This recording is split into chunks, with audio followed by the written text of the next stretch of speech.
남편이 바람을 피운 후 상간녀의 남편이 저를 찾아왔습니다. 그는 나는 막대한 재산을 가지고 있어. 당신만 좋다고 한다면 내일 당장 혼인신고하러 갑시다.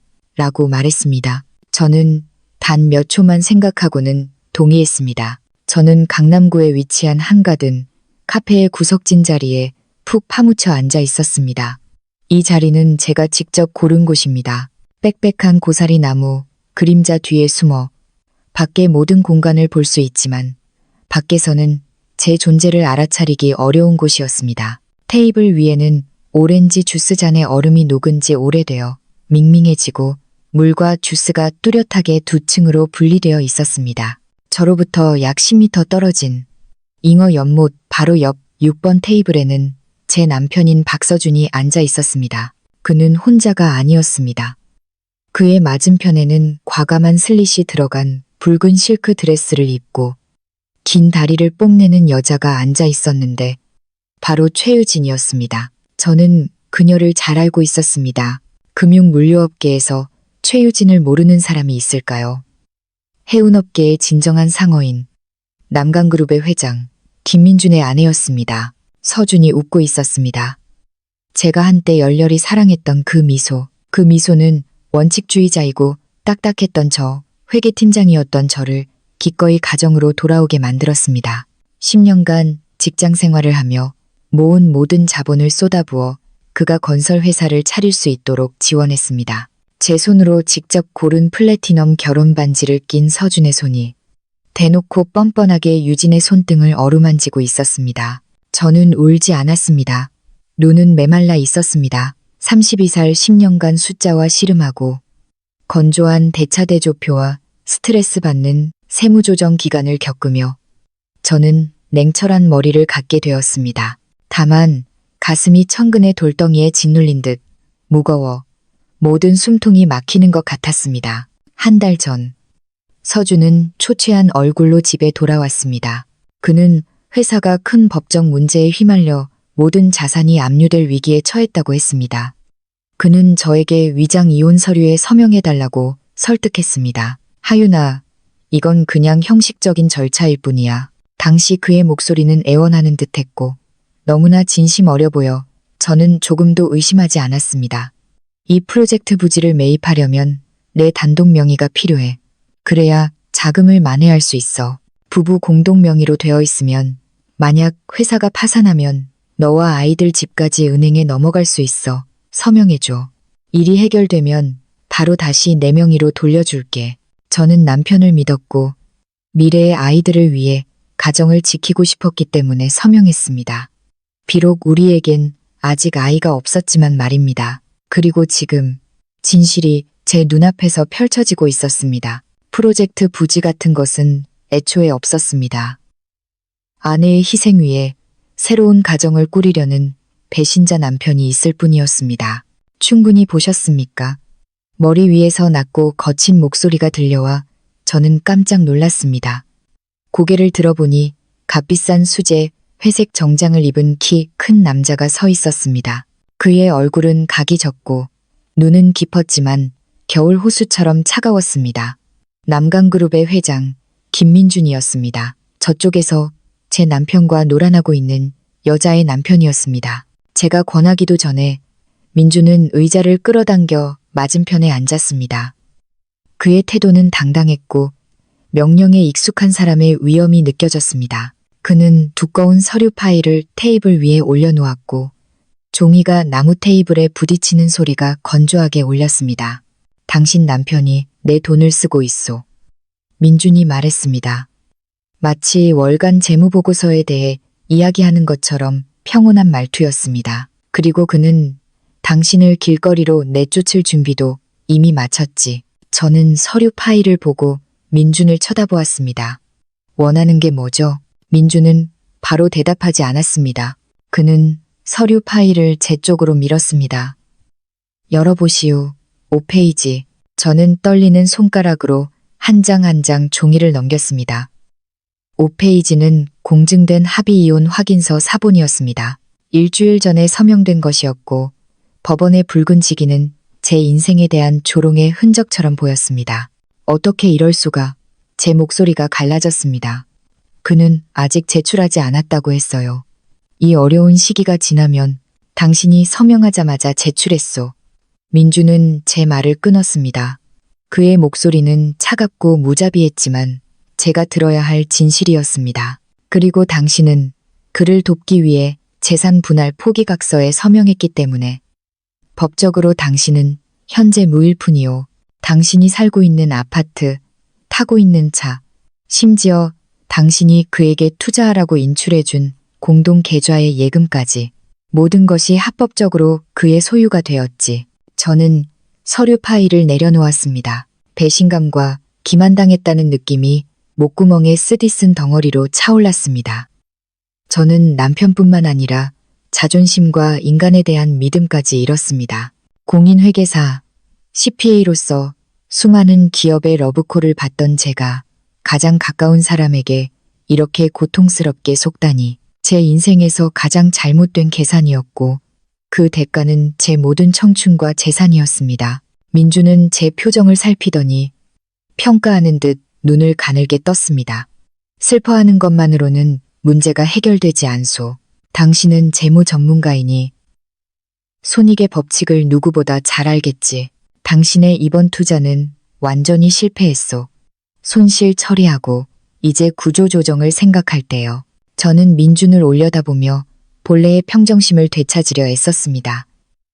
머리를 쓸어 넘기고 셔츠 깃을 바로 잡았습니다. 김 회장님, 저를 찾아온 것이 제가 실패자라는 것을 알려주기 위함만은 아니겠죠. 민준의 입꼬리가 살짝 올라갔습니다. 제 빠른 반응에 만족한 듯 했습니다. 똑똑하군.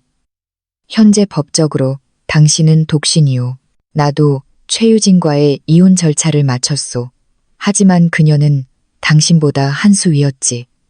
재산 분할이 끝나지 않았다는 이유로 여전히 우리 회사에서 재정적 권력을 쥐고 있소.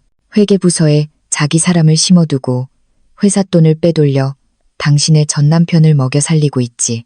민주는 잠시 말을 멈추고 앞으로 몸을 기울이며 목소리를 낮췄습니다. 나는 수천억 원대의 자산을 가지고 있지만 믿을 만한 사람, 시스템 전체를 재검토하고 최유진이 빼돌리는 검은 돈의 흐름을 막을 수 있는 전문 역량을 갖춘 사람이 필요하오. 그녀의 자리를 대신하고 그 명분을 이용해 조직을 숙청할 합법적인 아내가 필요하단 말이오. 왜 저죠? 저는 되물었습니다. 머릿속에서는 이미 빠르게 계산이 돌아가고 있었습니다. 첫째, 당신에게는 동기가 있소. 당신은 박서준과 최유진을 증오하지. 둘째, 당신의 이력은 매우 훌륭하오. 대형 유통그룹의 전 회계팀장이었고 자격증도 있으며 비용 통제에 있어서는 철의 손으로 유명했지. 셋째, 그리고 가장 중요한 것은 나와 당신 모두 더 이상 사랑과 믿음 따위는 없다는 것이오. 우리는 이익을 기반으로 협력할 수 있어. 민주는 제 눈을 똑바로 쳐다보며 마지막 제안을 했습니다. 동의한다면 내일 아침 8시에 구청에서 만납시다. 혼인신고를 하겠소. 저는 옆 테이블을 쳐다보았습니다. 서준이 만족스러운 승리자의 표정으로 유진의 이마에 키스하고 있었습니다. 그는 제가 어리석고 순종적이며 주방과 장부에만 파묻혀 사는 여자라고 생각했을 겁니다. 그가 이겼다고 생각하고 있겠죠. 저는 다시 민준을 쳐다보았습니다. 3초. 제 인생 최대의 도박에 대한 결정을 내리는데 필요한 시간이었습니다. 저는 모든 것을 잃었고 더 이상 두려울 것이 없었습니다. 좋아요. 제 목소리는 단호했습니다. 동의하겠어요. 하지만 조건이 있습니다. 남강그룹 재무부서에 대한 정권을 저에게 주세요. 제가 일하는 방식에 간섭하지 마세요. 민주는 자리에서 일어나 정장 단추를 채웠습니다. 내일 뵙겠습니다. 김 여사. 그는 서류 파일과 제 머릿속에서 선명하게 그려지기 시작하는 복수 계획을 남겨두고 떠났습니다. 다음 날 아침, 저는 평소보다 일찍 일어났습니다. 아이보리색 원피스를 골랐습니다. 디자인은 단순하지만 고급스러워 그동안 헐렁한 오피스룩에 감춰왔던 제 가녀린 몸매를 돋보이게 했습니다. 꼼꼼하게 화장을 해서 밤새 법규를 검토하느라 생긴 다크서클을 가렸습니다. 거울 앞에 서서 그 안의 여자를 바라보았습니다. 더 이상 어제의 강하윤이 아니었습니다. 어제의 강하윤은 그 이혼 서류와 함께 죽었습니다.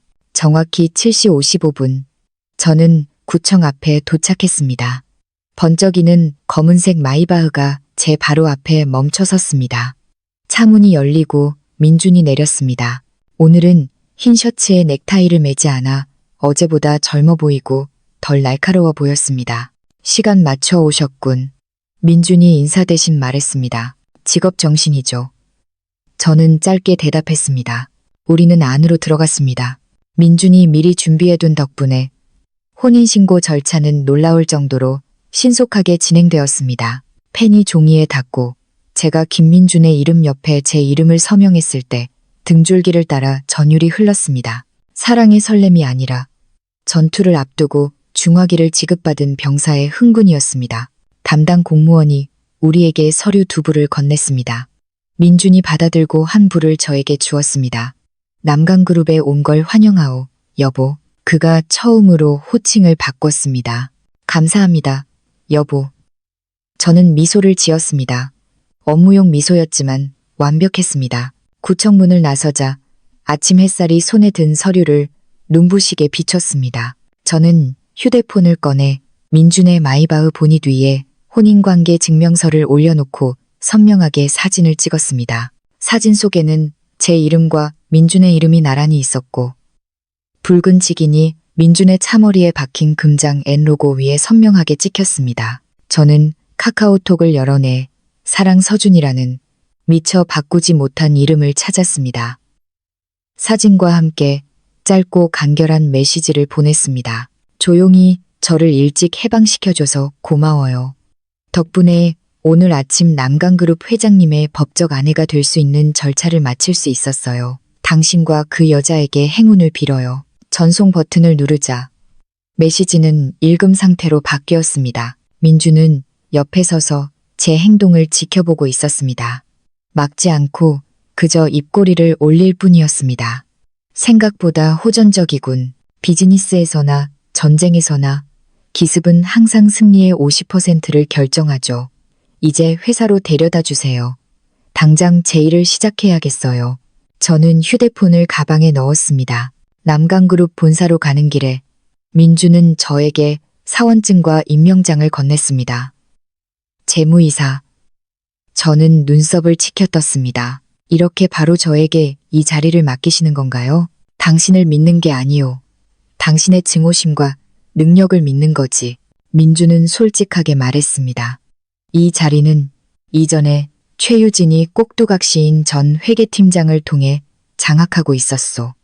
이제 그를 해임하고 당신을 앉히는 거요. 당신 손에 생사여 탈권이 있으니 잘 사용하시오. 저는 임명장을 들고 그 무게를 느꼈습니다. 이것은 단순한 직업이 아니라 지휘봉이자 명령패였습니다. 저는 눈을 감고 밤새도록 연구했던 남강그룹의 조직도를 떠올렸습니다. 최유진은 비록 이혼했지만 여전히 대주주이고 많은 사업 비밀을 쥐고 있었습니다. 그녀가 회사 돈을 빼돌리는 것은 혼자서는 불가능하며 분명히 아래에 지원하는 하부 조직이 있을 것입니다. 저의 임무는 그 하부 조직들을 하나씩 잘라내는 것이었습니다. 최유진을 고립시키고 더 중요하게는 박서준과 최유진이 공모하여 자금 세탁을 했다는 증거를 찾아내는 것이었습니다. 저는 돈을 지키는 직업을 가진 사람을 얕본 것을 박서준이 후회하게 만들 것입니다. 차가 도심 한복판에 위풍당당하게 솟은 30층짜리 건물 앞에 멈췄습니다. 민준이 내려서 제게 차문을 열어주었습니다. 이 신사적인 행동은 애정 때문이 아니라 유리창 너머로 보고 있는 수백 명의 직원들에게 보여주기 위한 연기였습니다. 준비됐소? 민준이 작게 물었습니다. 언제나요? 저는 고개를 쳐들고 그와 나란히 걸었습니다. 이 순간부터 전쟁은 공식적으로 시작되었습니다. 회장 전용 엘리베이터에 막 들어섰을 때 제 가방 속 휴대폰이 미친 듯이 울리기 시작했습니다. 화면을 보니 서준이었습니다. 저는 받지 않았습니다. 꺼질 때까지 울리게 내버려 두었고 두 번째, 세 번째 다시 울리도록 두었습니다. 지금 저의 침묵이야말로 그에게 가장 끔찍한 정신적 고문일 것입니다. 한편 서초동의 한 고급 아파트에서 서준은 미쳐 날뛰고 있을 겁니다. 그 광경이 눈에 선했습니다. 그는 소파에 휴대폰을 던지고 얼굴이 붉어지고 안절부절 못할 것입니다. 유진이 옆에서 무슨 일이냐고 찌푸리며 물을 것이고 제가 보낸 사진을 보면 그녀의 화장한 얼굴은 핏기가 가실 것입니다. 엘리베이터가 30층에 멈췄을 때 저는 천천히 전화를 받았습니다. 여보세요. 제 목소리는 마치 택배기사의 전화를 받는 것처럼 평온했습니다. 하윤아, 너 무슨 짓을 한 거야? 그 사진은 뭐야? 합성한 거지. 그렇지. 서준의 목소리가 전화기 너머로 소리쳤고 공황 상태에 빠져 목소리가 갈라졌습니다. 그는 믿지 않거나 믿고 싶지 않은 것입니다. 제가 포토샵이나 배울 만큼 한가하다고 생각하세요? 저는 비웃었습니다. 흰 종이에 검은 글씨, 선명한 붉은 직인. 당신도 사업가인데 직인 하나 진짜인지 가짜인지 구별 못하시나요? 언제부터 김민준을 알았어? 나한테 바람을 피운 거야.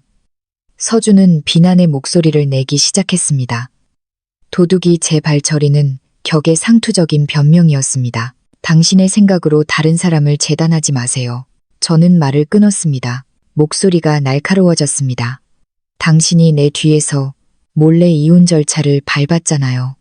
법원에서 결정이 나왔어요. 법적으로 저는 독신이고 누구와 결혼하든 제 자유예요. 그리고 당신도 지금 제 전남편의 전처와 놀아나고 있잖아요. 비즈니스 용어로 말하자면 공정한 교환이죠. 서준은 할 말을 잃었습니다. 전화기 너머로 유진이 전화를 빼앗는 소리가 들렸습니다. 이 계집애야. 네가 감히 남강그룹에 발을 들여. 내가 여기 있는 한 넌 꿈도 꾸지 마. 안녕하세요, 유진 씨. 저는 대꾸했습니다. 목소리는 달콤했지만 날카로운 가시가 돋쳐 있었습니다. 착각하셨네요. 저는 기어오르려고 들어온 게 아니에요. 회장님의 합법적인 아내로서 집주인 자격으로 들어온 거예요. 반면에 당신은 현재 주주일 뿐 외부인에 불과하죠. 아, 깜빡하고 말씀 안 드렸네요. 방금 재무이사로 임명받았어요. 오늘 아침 제가 가장 먼저 할 일은 남강그룹과 제 전남편의 서준건설 간의 모든 채무관계를 재검토하는 거예요. 네가 감히. 유진이 소리쳤습니다. 왜 못하겠어요? 저는 계속했습니다. 듣자 하니 서준건설이 남강그룹에 자재 선급금으로 꽤 많은 빚을 지고 있는데 아직 어떤 공사 항목도 완료하지 못했다고 하더군요. CFO로서 이 채무는 리스크가 너무 크다고 판단되네요. 아마 자금을 회수해야 할 것 같아요. 하윤아, 그러지 마. 서준이 다시 전화를 빼앗았습니다. 그의 목소리는 공격적인 태도에서 애원으로 바뀌었습니다. 이야기가 있잖아. 원하는 게 뭐야? 내가 땅판 돈 좀 나눠줄까? 우리 만나서 이야기 좀 하자. 땅판 돈. 저는 비웃었습니다. 그 돈은 당신이나 쓰세요. 앞으로 변호사 선임해서 당신의 위법 행위를 변호하는데 돈이 많이 필요할 테니까요. 저는 전화를 끊고 전원을 껐습니다. 엘리베이터 문이 열렸습니다. 제 앞에는 남강그룹의 거대한 로비가 펼쳐졌습니다. 직원들이 분주하게 오갔지만 민준을 보자 모두 걸음을 멈추고 고개를 숙였습니다. 그들은 호기심과 의심의 눈초리로 저를 쳐다보았습니다. 민준이 제 쪽으로 돌아서며 눈빛에 약간의 칭찬이 담겨 있었습니다. 그들을 겁에 질리게 만들었군. 하지만 겁주는 것과 실제로 해내는 것은 다른 문제요. 두고 보세요. 저는 가방을 꽉 쥐고 회계부서를 향해 똑바로 걸어갔습니다. 저는 겁주지 않았습니다. 선전포고를 한 것입니다. 재무회계팀은 28층에 위치해 있었습니다. 두꺼운 유리문이 숫자의 3개를 외부와 분리하고 있었습니다. 저는 문을 밀고 들어갔습니다. 민준이 바로 뒤따르며 든든한 버팀목이 되어주었습니다. 안은 시끄러운 시장처럼 옹성거리고 있었습니다. 모두가 모여 수군거리고 있었습니다. 회장님의 번개 같은 결혼 소식이 회사 전체에 퍼졌음이 틀림없었습니다. 모두 조용. 민준이 입을 열었습니다. 그의 목소리는 크지 않았지만 방 전체를 순식간에 조용하게 만들 만큼의 위험이 있었습니다. 모든 시선이 우리에게 쏠렸습니다. 민준은 저를 가리키며 모두에게 소개했습니다. 이쪽은 강하윤 씨, 내 아내이자 그룹의 새로운 재무이사요. 지금 이 순간부터 모든 수입과 지출, 예산 승인에 관한 결정은 강 이사를 거쳐야 하오. 임명장은 5분 안에 내부 이메일로 발송될 것이요. 다시 웅성거리는 소리가 일었지만 이번에는 더 조심스러웠습니다. 저는 방안을 훑어보았습니다. 방구석에서 두꺼운 금태 안경을 쓴 중년 여성이 저를 뚫어지게 쳐다보고 있었습니다. 그녀의 눈빛에는 놀라움보다는 적대감이 서려 있었습니다. 그녀는 현 회계팀장인 윤지영, 최유진의 충실한 오른팔이었습니다. 저는 인사 기록을 꼼꼼히 연구했습니다. 윤 팀장은 최유진이 돈을 빼돌릴 수 있도록 수많은 가짜 접대비 지출을 승인한 장본인이었습니다. 저는 윤 팀장의 책상으로 똑바로 걸어갔습니다. 윤 팀장님, 지금 즉시 모든 장부, 전자서명 토큰, 그리고 ERP 시스템 관리자 비밀번호를 인계해 주시기 바랍니다. 윤 팀장은 일어나 팔짱을 끼고 자신이 이 회사의 공신이라도 되는 양거만한 태도를 보였습니다. 강 이사님, 인수인계에는 절차가 있는 법입니다. 수년간의 장부를 어떻게 당장 달라고 하시면 드릴 수 있겠습니까? 그리고 저는 최유진 이사님을 포함한 이사회의 지시에 따라 일합니다. 이사님의 임명이 너무 갑작스러워서 최 이사님께 다시 확인해 봐야겠습니다. 그녀는 의도적으로 시간을 끌고 있었습니다. 증거를 인멸하거나 데이터를 조작할 시간을 벌려는 것이었습니다. 윤 팀장님, 저는 미소를 지으며 민준의 친필 서명과 그룹의 붉은 직인이 찍힌 임명장을 책상 위에 놓았습니다. 회사 규정에 따르면 회장님은 긴급 상황 시 고위 임원을 임명할 권한이 있습니다. 그리고 최유진 씨는 현재 주주일 뿐 경영에는 관여하지 않습니다. 회장님의 명령이 최우선입니다. 저는 민준을 한번 보고 다시 윤 팀장을 쳐다보며 단호하게 말했습니다.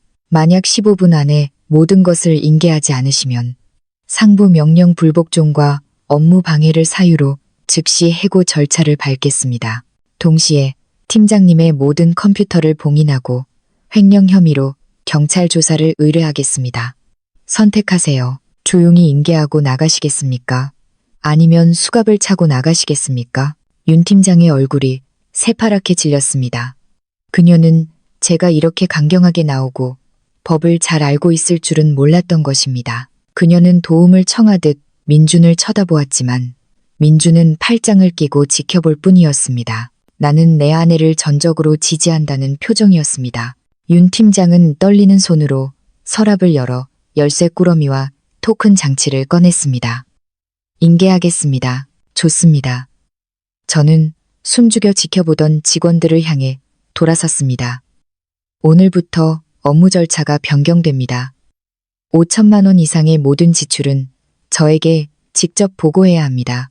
허위 서명을 하거나 증빙 서류를 조작하는 사람은 제가 찾아내기 전에 스스로 사직서를 쓰십시오. 저는 감사 출신입니다. 제 앞에서 어설픈 속임수는 통하지 않을 겁니다. 저는 IT 부서에 즉시 윤 팀장의 접근 권한을 차단하고 모든 시스템 비밀번호를 변경하라고 지시했습니다. 윤 팀장이 개인 물품이 담긴 상자를 들고 쓸쓸히 사무실을 나간 후 저는 그녀가 방금까지 앉아있던 푹신한 가죽 의자에 앉았습니다. 컴퓨터를 켜고 시스템에 로그인했습니다. 숫자들이 제 눈앞에 나타나기 시작했습니다. 혼란스러운 덩어리였지만 동시에 범죄의 증거로 가득 찬 보물창고였습니다. 내선 전화가 울렸습니다. 최유진이었습니다. 대단하네, 강하윤. 감히 내 사람을 내쫓아? 이건 시작에 불과해요. 저는 대답했습니다. 손은 여전히 키보드 위를 빠르게 움직이고 있었습니다. 당신 돈이나 잘 챙기는 게 좋을 거예요. 당신 남동생의 미디어 회사로 이체된 몇몇 거래에 문제가 있는 것 같던데요. 매입 세금 계산서가 좀 이상해 보이네요. 전화기 저편이 침묵하더니 또 끊겼습니다. 저는 한숨을 내쉬며 의자에 등을 기댔습니다. 진짜 전쟁은 이제부터 시작이었습니다. 저는 이 쓰레기 더미를 청소하는 것뿐만 아니라 박서준과 최유진이 스스로 함정에 빠지도록 덫을 놓아야 했습니다. 민준이 다가와 제 책상 위에 따뜻한 커피 한 잔을 놓아주었습니다. 잘했소. 사람을 잘못 보지 않았군. 칭찬은 아직 일러요. 저는 커피를 한 모금 마셨습니다. 쓴맛과 단맛이 혀끝에서 섞였습니다. 마음의 준비를 하세요. 곧 큰 폭풍이 몰아칠 테니까요. 사무실의 불이 모두 꺼지고 제 컴퓨터 화면에서 나오는 차가운 푸른빛만이 공간을 비추고 있었습니다. 벽시계는 밤 10시를 가리키고 있었습니다. 다른 직원들은 모두 퇴근한 지 오래였지만 저는 여전히 윤 팀장이 남긴 장부더미에 파묻혀 있었습니다. 저에게 숫자는 말을 했고 그것들은 지금 부정함을 절규하고 있었습니다. 영화에서처럼 뛰어난 해커가 필요하지 않았습니다. 저는 가장 기본적인 회계 감사 기법인 대조와 검증을 통해 진실을 파헤쳤습니다. 3분기 계정별 원장을 열었습니다. 한 항목이 바로 눈에 띄었습니다. 외주 용역비가 작년 동기 대비 3배나 급증해 있었습니다. 저는 계정 코드 641과 642의 세부 내역을 클릭했습니다. 마케팅, 행사 기획, 전략 컨설팅 비용으로 기록된 수많은 거래들이 모두 단 하나의 이름으로 귀결되었습니다. 주식회사 천은미디어. 저는 천은미디어의 사업자 등록번호를 복사하여 국세청 홈택스 사업자 정보 조회 페이지에 붙여넣었습니다. 결과는 즉시 나타났습니다. 대표이사는 최진웅, 저는 비웃었습니다. 최진웅은 바로 최유진의 친동생이었습니다. 수법이 너무 조잡했습니다.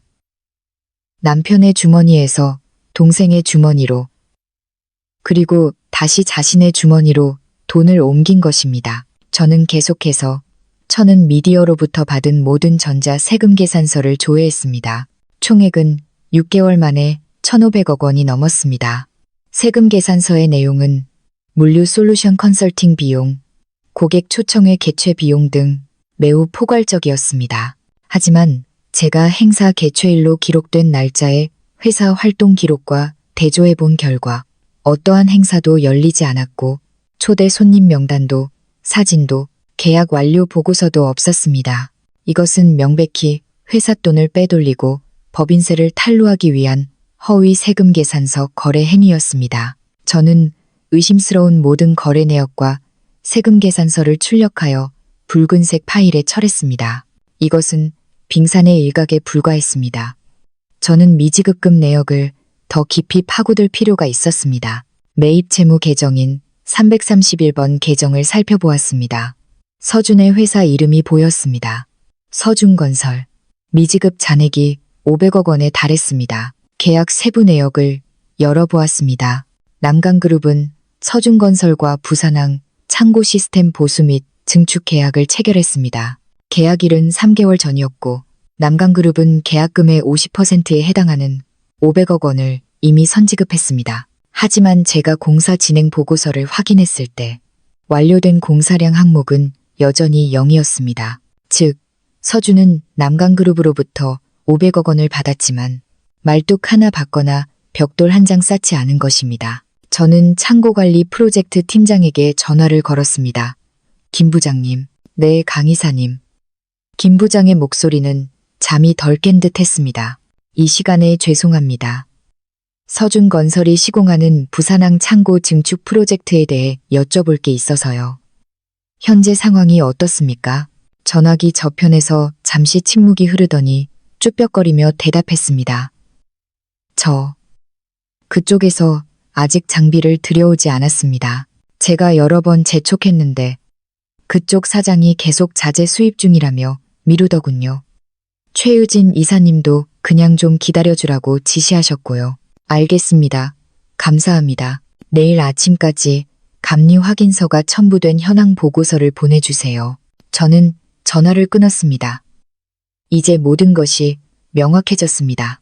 서준은 남강그룹의 성급금을 자금 유통에 사용했거나 더 나쁘게는 저를 속여 이혼 서류에 서명하게 만든 뒤 자신의 명의로 구입한 그 땅을 사는데 사용했을 것입니다. 사무실 문이 벌컥 열리더니 민준이 도시락 2개를 들고 들어왔습니다. 회사에서 밤샐 작정인 줄 알았소. 뭐 좀 먹고 계속하시오. 저는 민준과 책상 위에 서류 더미를 번갈아 보았습니다. 여우 꼬리를 잡았어요. 그렇게 빨리. 민준은 도시락을 내려놓고 제 옆에 의자를 끌어당겨 앉았습니다. 그의 은은하고 남성적인 향수 냄새가 최근 서준에게서 나던 싸구려 담배 냄새와는 완전히 달랐습니다. 그들은 탐욕스럽지만 신중하지 못했어요. 저는 화면을 가리켰습니다. 아니면 아무도 사모님의 장부를 감히 들여다보지 못할 것이라고 너무 자신만만했거나요. 이것 보세요. 최유진 남동생에게 넘어간 1,500억 원. 공사도 하지 않은 서준에게 선지급된 500억 원. 2분기 만에 총 2,000억 원이 사라졌어요. 민주는 숫자를 보며 얼굴이 굳어졌습니다. 최유진이 돈을 빼돌리는 건 알았지만 액수가 이렇게 클 줄은 몰랐소. 어쩐지 요즘 그룹의 영업 현금 흐름이 항상 빠듯하더라니. 물류 그룹에게 현금 흐름은 몸을 순환하는 피와 같습니다. 단기간에 2,000억 원의 현금이 빠져나간 것은 대동맥이 끊긴 것과 마찬가지였습니다. 걱정 마세요. 원금과 이자까지 전부 회수할 테니까요. 저는 도시락을 열었습니다. 향긋한 갈비구이 냄새가 나자 배에서 꼬르륵 소리가 났습니다. 일단 먹으시오. 민준이 제게 젓가락을 건넸습니다. 금강산도 식후경이라고. 내일 이사회에서 아주 재미있는 회의가 열릴 거요. 저는 젓가락을 받아들었습니다. 몇 달 만에 처음으로 음식이 맛있다고 느꼈습니다. 음식이 맛있어서가 아니라 이 전쟁에서 더 이상 혼자가 아니라는 것을 알았기 때문이었습니다. 민주는 자정이 다 되어서야 저를 한남동에 있는 자신의 개인 빌라로 데려다 주었습니다. 한강변에 동떨어져 있는 순백색의 빌라는 넓었지만 차가운 느낌이었습니다. 마치 그 주인처럼 고급스럽고 권위 있지만 고독해 보였습니다. 이 방을 쓰시오. 민준이 2층의 넓은 방문을 열었습니다. 강이 바로 보이는 전망이요. 가구는 당신 취향에 맞춰 새로 들여놓으라고 했소. 부족한 게 있으면 집사에게 말하시오. 저는 방으로 들어갔습니다. 침대 시트부터 커튼까지 모든 것이 새 것이었고 여자의 흔적은 전혀 없었습니다. 민준이 오랫동안 혼자 살았거나 최유진이 이 방에 발을 들인 적이 없다는 증거였습니다. 감사합니다. 민준은 문틀에 어깨를 기대고 서서 저를 잠시 바라보더니 말했습니다. 하윤 씨, 우리는 계약 결혼 관계요. 당신의 사적인 공간을 존중하겠소. 하지만 집사와 외부 사람들 앞에서는 부부 연기를 제대로 해야 하오. 알아요. 저는 프로니까요. 다음 날 아침, 저는 식사를 하러 내려갔습니다. 20명은 좋게 앉을 수 있는 긴 식탁이었지만 양끝에 2세트의 식기만 놓여 있었습니다. 민주는 이미 자리에 앉아 블랙커피를 마시며 아이패드로 재무 보고서를 읽고 있었습니다. 좋은 아침이에요. 저는 의자를 끌어당겨 앉았습니다. 좋은 아침. 민주는 눈을 화면에서 떼지 않고 물었습니다. 어젯밤 잘 잤소? 아주 잘 잤어요.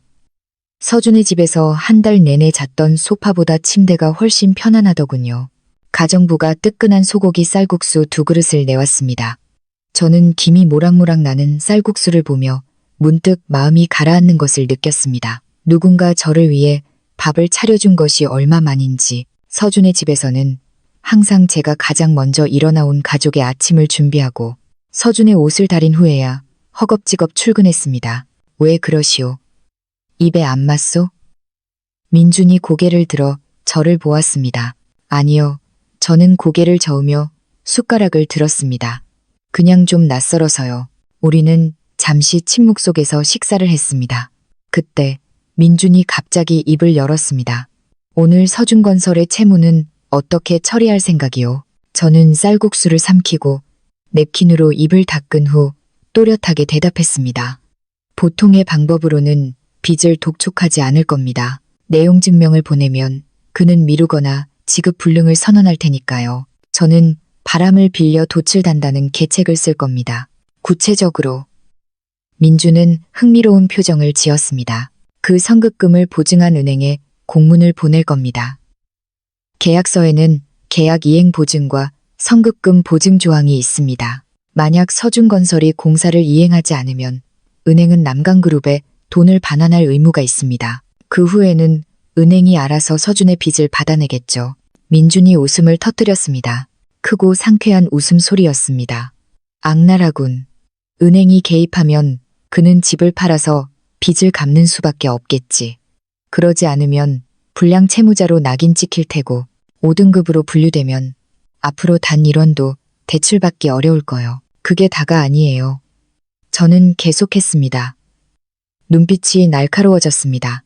외부 감사인과 협력해서 서준건설이 이전에 남강그룹을 위해 시공했던 공사들의 원가를 재검토하도록 요청할 겁니다. 공사량을 부풀려 돈을 빼돌렸을 가능성이 있다고 의심하고 있습니다. 증거가 발견되면 이것은 민사사건이 아니라 형사사건이 될 겁니다. 민주는 저를 쳐다보았습니다. 그의 눈빛은 흥미에서 존경으로 바뀌었습니다. 당신은 정말 내 아내가 될 운명이군. 우리는 같은 부류요. 아침 식사는 기묘하면서도 조화로운 분위기 속에서 끝났습니다. 저는 상처 입은 두 사람이 계산과 야망 속에서 동질감을 찾는 것을 깨달았습니다. 민준처럼 똑똑하고 공정한 남자와 사는 것이 서준처럼 위선자를 모시는 것보다 훨씬 편하다는 것을 알게 되었습니다. 회사에서의 아침은 내부 숙청으로 시작되었습니다. 저는 회계팀과 프로젝트 관리팀 전 직원을 소집하여 긴급 회의를 열었습니다. 저는 어젯밤 조사한 서류 파일을 회의 테이블 위에 던졌습니다. 퍽하는 건조한 소리에 회의실 전체가 움찔했습니다. 이 안에는 천은 미디어로부터 받은 허위 매입 의심 세금 계산서 목록과 서준건설의 계약 상태 보고서가 들어 있습니다. 이 건들을 직접 담당했던 사람이 누굽니까? 한 젊은 직원이 소심하게 손을 들었습니다. 윤 팀장님이 직접 지시하셨습니다. 저희는 그분이 가져오신 증빙 서류대로 입력만 했습니다. 증빙 서류의 합리성과 적법성을 확인하지 않고 입력만 한 것은 직무유기입니다. 저는 가볍게 꾸짖었습니다. 오늘부터 전체 프로세스를 재검토하겠습니다. 과거의 잘못을 발견하고 자진 신고하는 사람은 책임을 면제하고 계속 근무하도록 하겠습니다. 하지만 은폐하는 사람은 제가 찾아내서 해고하고 형사 고발을 건의하겠습니다. 제 선언은 가만히 있으려던 사람들의 얼굴에 찬물을 끼얹는 것과 같았습니다. 회의 직후 3명의 직원이 몰래 제 방문을 두드려 추가 정보를 제공하겠다고 했습니다. 그들의 증언을 통해 저는 최유진과 박서준의 자금 세탁 네트워크에 전체 그림을 맞출 수 있었습니다. 서준은 자신의 건설 회사 돈만 빼돌린 것이 아니었습니다. 그는 서준건설을 남강그룹의 매입 세금 계산서를 처리하는 뒷마당으로 만들었습니다. 구체적으로 남강그룹이 이익을 줄이기 위해 비용이 필요하면 최유진은 서준에게 인건비, 자재비 명목의 허위 세금 계산서를 발행하라고 지시했습니다. 돈은 남강그룹에서 서준건설로, 그 후 서준이 현금으로 인출하여 일부 수수료를 떼고 나머지를 최유진에게 돌려주었습니다. 완벽하게 닫힌 순환 구조였습니다. 하지만 그들은 치명적인 실수를 저질렀습니다. 돈의 흐름은 복잡했지만 실제 상품과 서비스의 흐름과는 일치하지 않았습니다. 저는 화면 앞에서 자금 흐름도 CFO 다이아그를 다시 그렸습니다. 화살표는 남강그룹에서 서준건설로, 서준건설에서 서준의 개인 계좌로, 그리고 서준의 계좌에서 해외은행의 이선자라는 이름의 계좌로 향했습니다. 저는 이선자라는 이름을 확대했습니다. 낯선 사람이 아니라 서준의 친어머니였습니다. 어머니의 성함이 선자셨지. 저는 소름이 돋았습니다.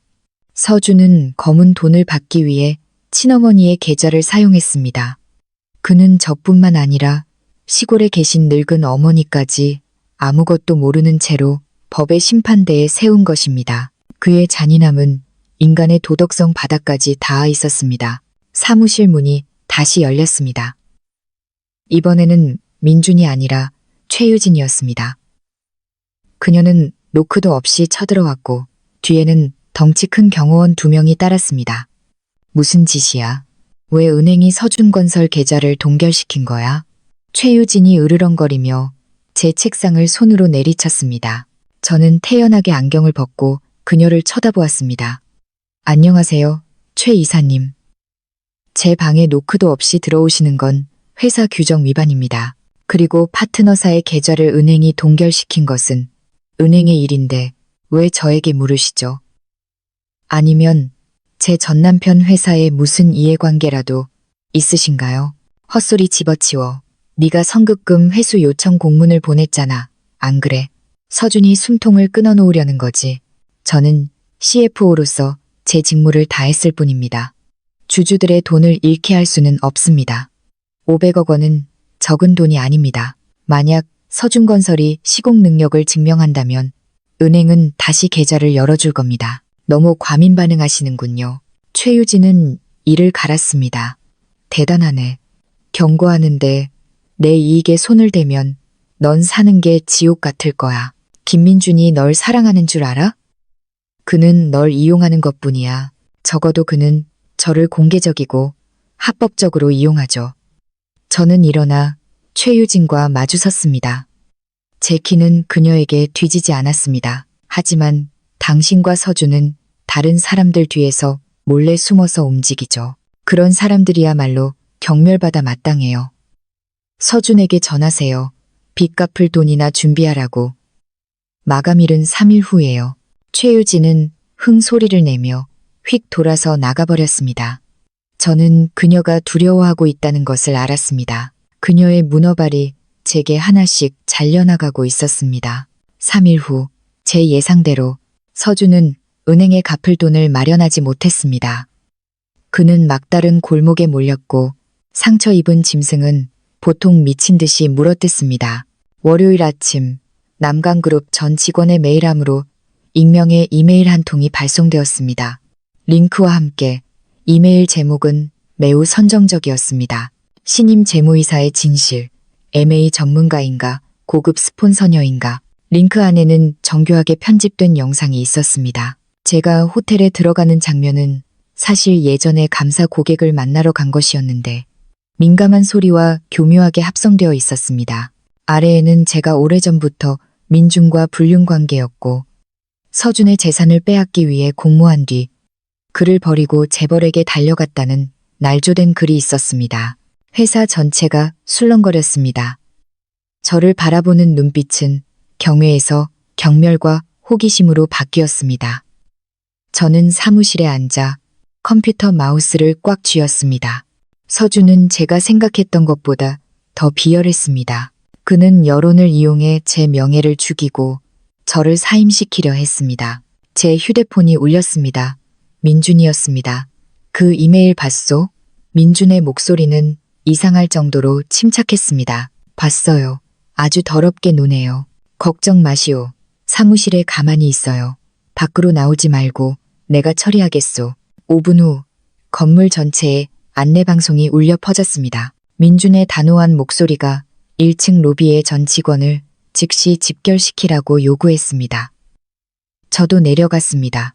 민준은 단상 위에 서 있었고 그의 얼굴은 살기가 등등했습니다. 옆에는 IT 팀장과 그룹의 고문 변호사가 서 있었습니다. 방금 제 아내 강하윤 이사를 비방하는 이메일에 대한 정보를 받았습니다.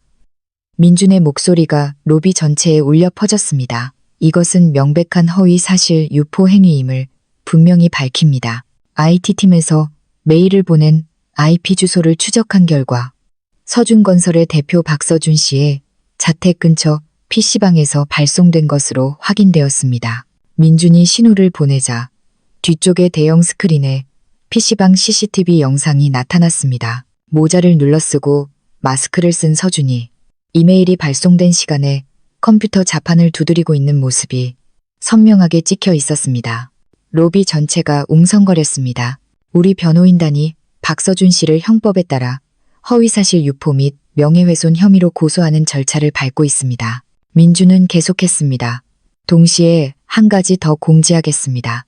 이 잘못된 정보를 계속해서 이야기하거나 공유하는 남강그룹 직원은 즉시 해고될 것입니다. 우리는 거대 그룹이지 값싼 소문을 퍼뜨리는 시장 바닥이 아닙니다. 군중은 쥐 죽은 듯이 조용해졌습니다. 민주는 반박할 수 없는 증거로 여론의 불길을 막 시작되자마자 꺼버렸습니다. 그 후 민주는 제 쪽으로 돌아서며 눈빛이 부드러워졌습니다. 그를 위해 준비한 선물이 하나 더 있어. 민주는 저에게 파란색 서류 파일을 건넸습니다. 이게 뭐예요? 제가 물었습니다. 박서준이 동방상호저축은행에서 받은 대출 서류요. 그는 기계, 공장, 그리고 부모님이 살고 계신 집까지 전부 담보로 잡고 200억 원을 대출받았소. 이 대출은 이미 10일이나 연체되어 부실 채권으로 넘어갔고 은행은 자산 매각을 준비하고 있소. 저는 서류를 열어보았습니다. 틀림없는 서준의 서명이었습니다. 그는 이 돈을 빌려 도박과 유진을 부양하는 데 썼다는 사실을 제게 숨겼습니다. 은행과 이야기는 마쳤소. 민준이 늙은 늑대처럼 비웃었습니다. 그들은 이 채권을 내가 지분을 상당 부분 소유하고 있는 AMC, 즉 자산관리회사에 매각하는 데 동의했소. 저는 민준의 의도를 즉시 알아차렸습니다. 그럼 이제 당신이 서준의 채권자라는 건가요? 아니, 민준은 제 눈을 똑바로 쳐다보았습니다. 우리 부부가 그의 가장 큰 채권자요. 이제 생사여탈권은 당신 손에 있소. 그를 살릴지 죽일지 당신의 고개짓 하나에 달려 있소. 저는 빗서류를 손에 들고 마치 서준에게 내려진 사형 선고문을 들고 있는 것 같았습니다. 하지만 저는 그가 바로 죽기를 원하지 않았습니다. 저는 그가 제가 겪었던 무력감과 극도의 공포를 맛보기를 원했습니다. 저는 서준에게 만나자고 약속을 잡았습니다. 장소는 카페가 아니라 바로 서준건설 사무실이었습니다. 제가 들어섰을 때 사무실은 텅 비어 있었습니다. 월급이 밀려 직원들이 거의 다 그만둔 상태였습니다. 서준은 책상에 머리를 박고 앉아 있었고 주위에는 술병과 담배꽁초가 흩어져 있었습니다. 그는 일주일 전보다 10년은 더 늙어 보였습니다. 저를 보자 서준은 고개를 들었습니다. 그의 붉게 충혈된 눈에는 분노가 서려 있었습니다. 여긴 뭐하러 왔어? 내 꼴을 비웃으러 온 거야? 빚 받으러 왔어요.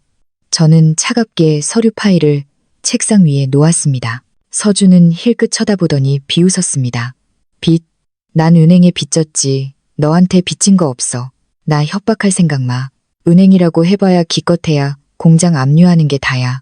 난 무섭지 않아. 자세히 다시 보세요. 저는 채권 양도 증서 문서를 가리켰습니다. 은행은 당신의 채권을 대신 자산관리에 매각했고 공교롭게도 그 대신 자산관리의 법적 대표는 바로 저 강하윤이에요. 서준의 얼굴에서 핏기가 가셨습니다. 그는 종이를 들어 올렸고 손이 심하게 떨렸습니다. 말도 안 돼. 네가 어떻게 그럴 돈이 있어? 김민준이 뒤에 있는 거지. 누가 뒤에 있는지는 중요하지 않아요. 중요한 건 현재 제가 당신의 채권자라는 사실이고 계약 조건에 따라 저는 당신에게 모든 담보 자산을 즉시 인도하여 채무를 처리하도록 요구할 권리가 있다는 거죠. 저는 허름한 사무실을 둘러보았습니다. 이 공장이랑 낡아빠진 굴착기 몇 대로는 빚을 갚기에 턱없이 부족하겠네요. 아, 시골에 계신 부모님 댁도 있었죠. 담보계약서에 박철수 씨와 이선자 씨의 토지 사용권 및 지상물이 명확하게 기재되어 있네요. 부모님 이야기가 나오자 서준은 정말로 공황 상태에 빠졌습니다. 그는 달려와 제 손을 잡으려 했지만 제가 뒤로 물러섰습니다. 민준의 경호원 2명이 즉시 앞으로 나와 그를 막았습니다. 하윤아, 제발. 서준이 바닥에 무릎을 꿇고 비참하게 울부짖었습니다. 네가 원하는 건 뭐든지 다 할게. 회사 가져가, 다 가져가. 하지만 우리 부모님 집은 건드리지 마. 2분 다 늙고 약해. 집이 압류당했다는 걸 아시면 돌아가실지도 몰라. 한때 제 남편이었던 남자가 무릎 꿇고 애원하는 모습을 보니 통쾌하기보다는 역겨웠습니다. 그는 자신의 실패를 막기 위해 부모님을 방패로 삼았지만 그 전에 부모님의 재산을 도박판에 던진 것은 바로 그 자신이었습니다. 당신이 저를 속여 이혼 서류에 서명하게 했을 때 제가 길거리에 나앉을 거라는 생각은 해봤나요? 저는 칼날처럼 날카로운 목소리로 물었습니다. 당신이 최유진과 바람을 피웠을 때 제 기분은 생각해 봤나요? 내가 잘못했어. 그 여자한테 속았어. 이번에 자금 세탁만 도와주면 수십억을 나눠주겠다고 했어. 내가 너무 욕심이 많아서 눈이 멀었어. 하윤아, 10년 부부의 정을 생각해서 나한테 살 길 좀 열어줘. 부부의 정은 당신이 이혼 서류에 서명한 순간 끝났어요. 저는 고개를 돌렸습니다. 두 가지 선택지를 주겠어요. 하나는 서준건설의 모든 지분과 당신이 최근에 구입한 땅을 저에게 양도해서 빚을 상계하는 거예요. 둘은 내일 제가 사람을 보내 시골에 있는 당신 부모님 댁을 봉인하는 거예요. 서준은 고개를 들었고 얼굴에는 핏기 하나 없었습니다. 그 땅은 내 마지막 재산이야. 흥정할 권리는 없어요. 5분 주겠어요. 저는 시계를 보았습니다. 무거운 침묵 속에서 초침이 흘러갔습니다. 시계의 째깍거리는 소리는 마치 서준의 신경을 때리는 망치 소리 같았습니다. 알았어. 서명할게. 서준은 고개를 떨구고 작은 목소리로 말했습니다. 제가 신호를 보내자 변호사가 미리 준비해온 서류를 내밀었습니다.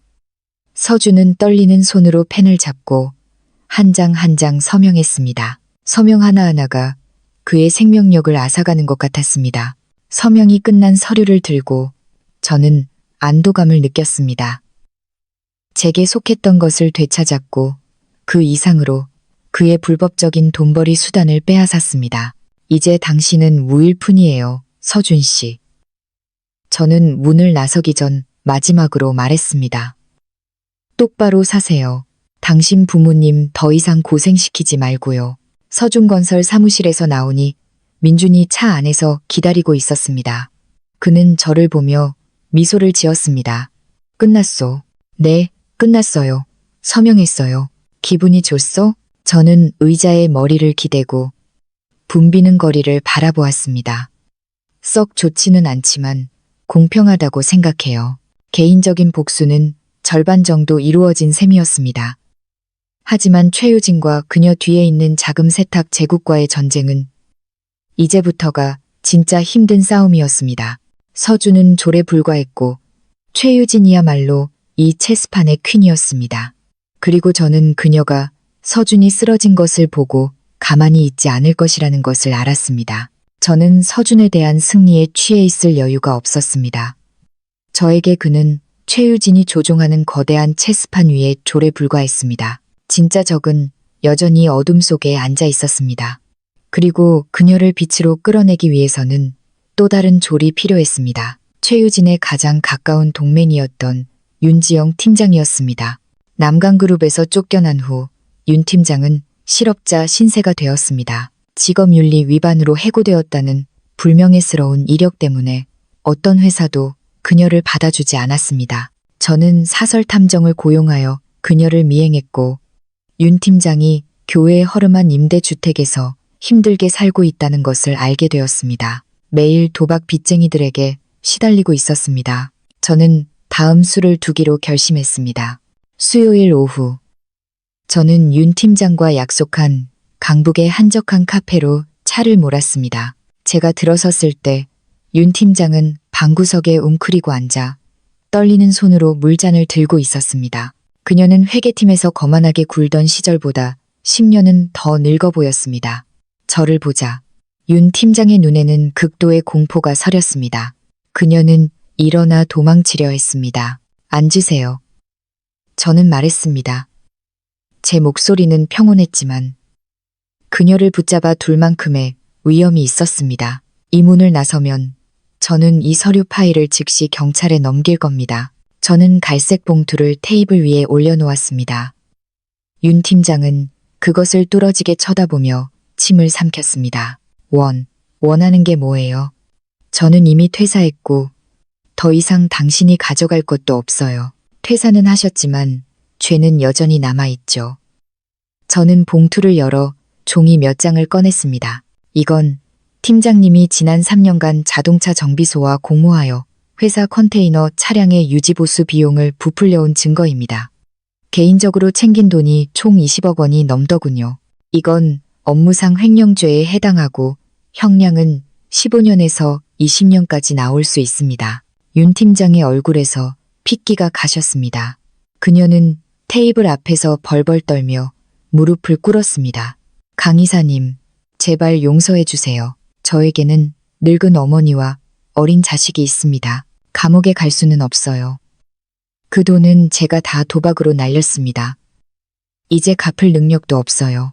저는 눈앞에서 울며 애원하는 여자를 보며 조금의 동정심도 느끼지 않았습니다. 하지만 이성은 이것이 좋은 기회라고 말해 주었습니다. 일어나세요. 당신의 신세 한탄을 들으러 온 게 아닙니다. 당신을 용서해 줄 수 있습니다. 심지어 당신의 모든 빚을 갚아줄 수도 있어요. 단, 조건이 하나 있습니다. 윤 팀장은 고개를 들었고 그녀의 눈에는 희미한 희망의 빛이 번뜩였습니다. 무슨 조건이요? 감옥만 가지 않는다면 시키는 건 뭐든지 하겠습니다. 제 스파이가 되어주세요. 저는 목소리를 낮추고 그녀의 눈을 똑바로 쳐다보았습니다. 아직 최유진과 연락하고 있다는 걸 압니다. 그녀는 지금 남강그룹 사람을 쓰지 못하고 은밀한 거래를 실행할 믿을 만한 사람이 필요할 겁니다. 당신이 다시 그녀에게 돌아가 충성하는 척하면서 모든 동태를 저에게 보고해 주세요. 윤 팀장은 망설였습니다. 그녀는 최유진이 얼마나 잔인한 사람인지 알았지만 감옥에 대한 공포가 더 컸습니다. 만약 최 이사님이 알게 되면 저를 죽일 거예요. 이 일을 하지 않으면 내일 경찰이 당신 집 문을 두드릴 겁니다. 저는 차갑게 최후 통첩을 날렸습니다. 그리고 당신이 해고당했을 때 최유진이 당신을 버렸잖아요. 안 그래요? 빚 갚으라고 단돈 1원이라도 도와줬나요? 아니면 쓸모없어진 개 취급했나요? 제 말은 윤 팀장의 억울함을 정확히 찔렀습니다. 그녀는 주먹을 꽉 쥐었고 눈빛은 공포에서 증오로 바뀌었습니다. 맞아요. 그 여자는 배은망덕한 인간이에요. 제가 수천억을 벌게 해줬는데 제가 어려움에 처하자 전화 한 통 받지 않았어요. 좋아요. 하겠어요. 뭘 알고 싶으세요?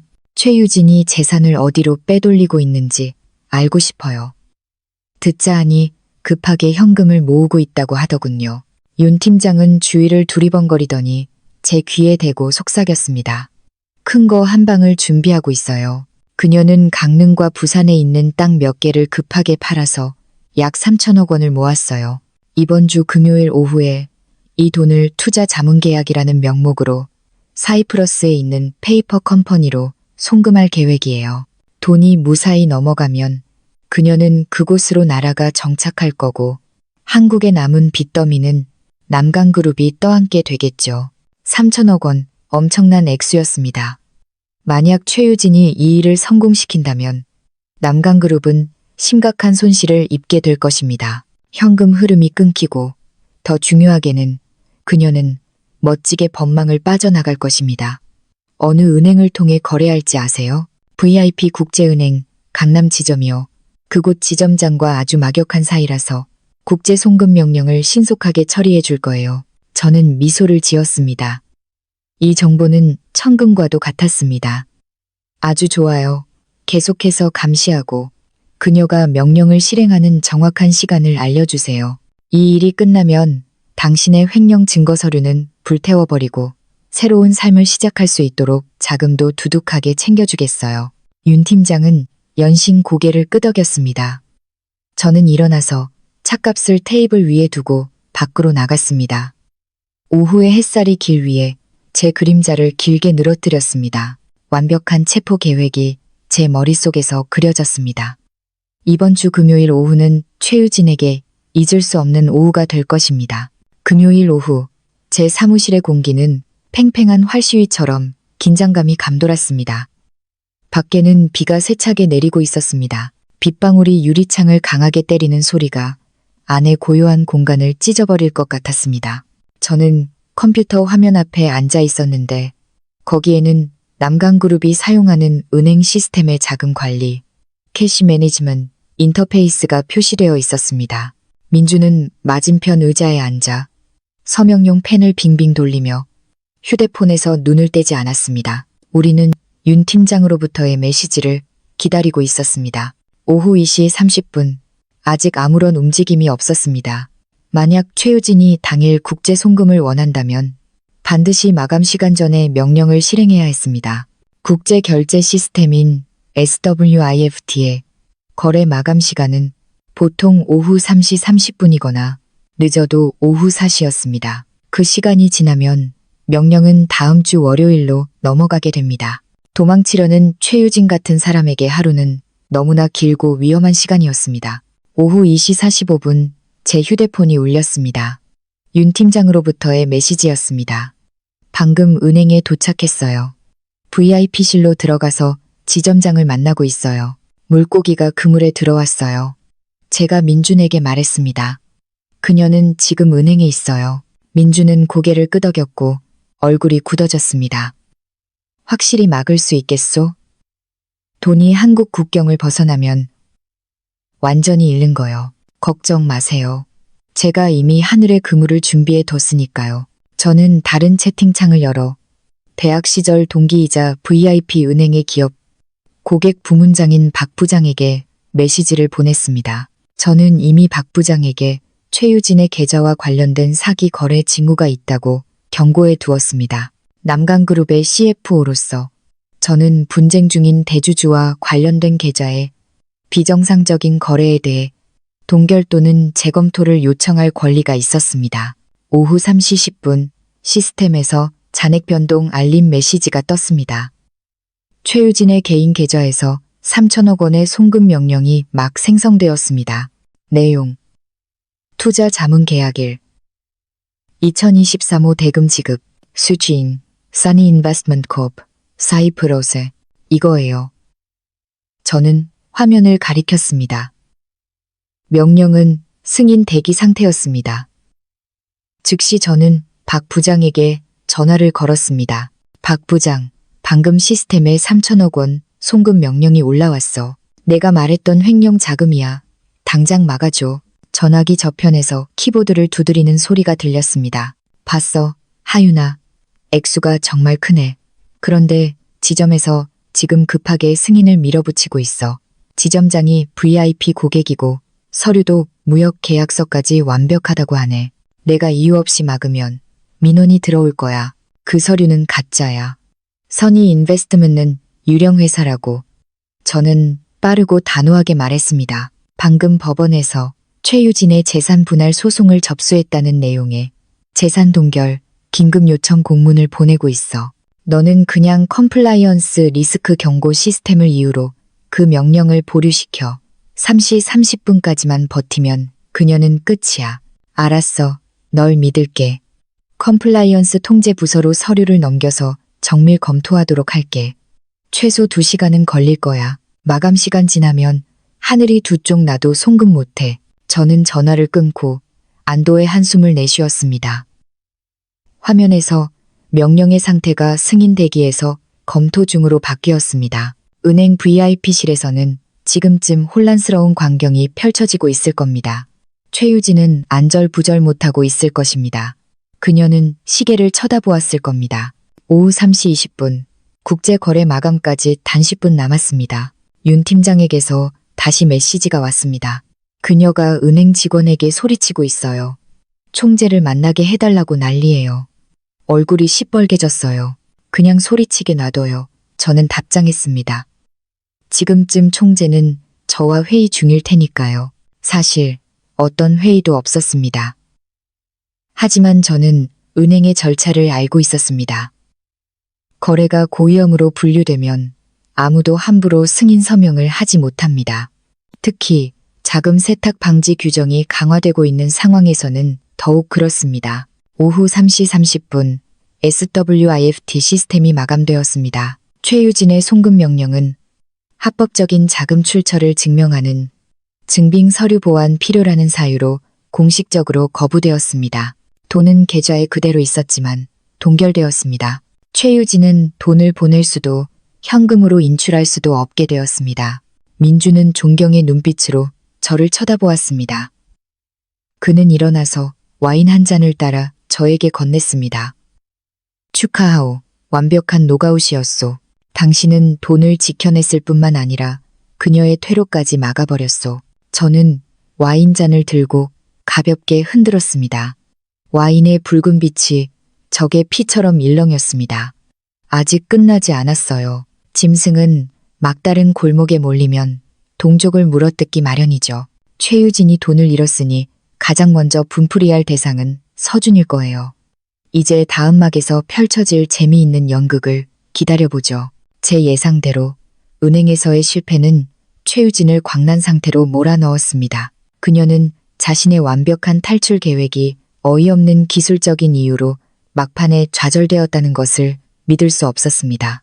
은행을 나서자마자 최유진은 서준으로부터 전화를 받았습니다. 제 전남편은 그 어느 때보다 비참한 상태였습니다. 저에게 재산 양도 서류에 서명한 후 그는 도박 빚을 갚기 위해 사채를 쓴 조폭들에게 시골에 계신 부모님 댁이 포위당했습니다. 그는 허름한 여관에 숨어 마지막 구명줄처럼 최유진에게 도움을 청했습니다. 유진아, 나 좀 살려줘. 서준의 목소리가 전화기 너머로 갈라졌습니다. 오늘 밤까지 이자 50억 원을 갚지 않으면 우리 가족을 다 죽이겠다고 협박하고 있어. 돈 좀 빌려줘. 이 위기만 넘기면 내가 평생 개처럼 일해서 갚을게. 최유진은 3천억 원이 동결되어 분노에 차 있었습니다. 서준의 징징거리는 소리를 듣자 더욱 미쳐버릴 것 같았습니다. 그녀는 더 이상 어떤 고상한 이미지도 유지하지 않고 전화기에 대고 소리쳤습니다. 입 닥쳐. 나도 지금 죽을 지경이야. 내 돈은 내 전처 그년 때문에 다 묶였어. 넌 쓸모없는 인간이야. 네가 멍청하게 이혼 서류에 일찍 서명만 안 했어도 내가 이렇게 약점 잡히지는 않았을 거라고. 뭐라고? 서준은 어안이 벙벙했습니다. 왜 하윤이랑 관련이 있어? 그년한테 물어봐. 은행 시스템에 손을 써서 내 돈을 막은 게 바로 그년이야. 너랑 그년은 똑같은 개자식들이야. 다시는 나한테 전화하지 마. 최유진은 전화를 끊고 서준의 번호를 차단했습니다. 그녀는 차에 올라타 기사에게 자신의 개인 빌라로 가라고 명령했습니다. 그곳에는 보석, 다이아몬드와 같은 나머지 귀중품들이 보관되어 있었습니다. 그녀는 다른 탈출 방법을 찾아야 했습니다.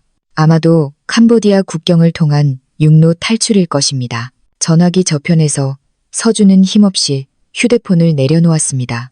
마지막 희망이 사라졌습니다. 그는 더러운 여관 바닥에 주저앉았고 주위에는 먹다 남은 컵라면 용기들이 흩어져 있었습니다. 그는 자신이 모든 것을 잃었다는 것을 깨달았습니다.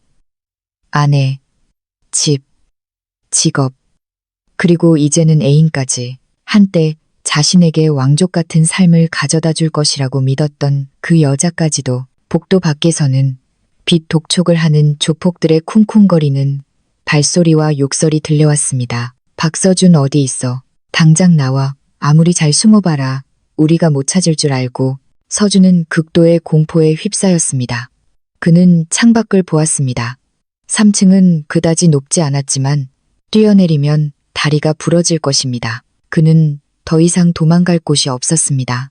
절망 속에서 그는 익숙한 비겁한 생각을 떠올렸습니다. 아픈 척해서 책임을 회피하는 것. 그는 테이블 위에 과도를 집어들어 손목에 살짝 상처를 냈습니다. 피가 흐를 정도였지만 생명에는 지장이 없었습니다. 그리고는 바닥에 쓰러져 경련하는 척했습니다. 그는 자신이 응급실에 실려가면 조폭들이 병원에서 함부로 날뛰지 못할 것이고 경찰이 개입하여 자신을 보호해 줄 것이라고 생각했습니다. 조폭들이 문을 부수고 들어왔을 때 그들은 피웅덩이 속에 쓰러져 있는 서준을 보았습니다. 사실 그 피는 그가 더 끔찍해 보이도록 컵라면에 토마토 소스를 바른 것이었습니다. 살인사건을 일으켰다고 생각한 조폭들은 혼비백산하여 도망쳤습니다. 소란을 듣고 올라온 여관 주인은 그 광경을 보고 구급차를 불렀습니다. 서준은 인근 병원 응급실로 이송되었습니다. 그는 들것에 누워 눈을 감고 있었지만 귀는 모든 움직임을 듣고 있었습니다. 그는 속으로 살았다. 적어도 오늘 밤은 안전하다고 생각했습니다. 하지만 그는 자신의 입원 소식이 민준의 사람들을 통해 즉시 저에게 보고되었다는 사실을 몰랐습니다. 연기하고 있네요. 저는 탐정이 보내온 여관복도 CCTV 영상을 보았습니다. 몸에 소스를 바르는 꼴이라니 정말 한심하네요. 어떻게 할 거요? 민준이 넥타이를 고쳐매며 물었습니다. 옛 환자를 병문안이라도 갈 거요? 가봐야죠. 그래도 10년이나 부부라는 이름으로 살았는데요. 그리고 그가 정신을 바짝 차리게 할 약을 좀 줘야겠어요. 응급 중환자실은 소독약 냄새로 가득했습니다. 서준은 병상에 누워 있었고 손에는 하얀 붕대가 감겨 있었으며 산소 마스크가 코와 입을 덮고 있었습니다. 그는 눈을 감고 깊은 혼수 상태에 빠진 척했지만 저는 모니터에 나타난 그의 심박수가 매우 규칙적으로 심지어는 긴장한 탓인지 약간 빠르게 뛰고 있는 것을 알아차렸습니다. 저와 민준이 들어섰습니다. 저는 검은색 옷을 입고 손에는 장례식에나 쓸 법한 흰 국화꽃 다발을 들고 있었습니다.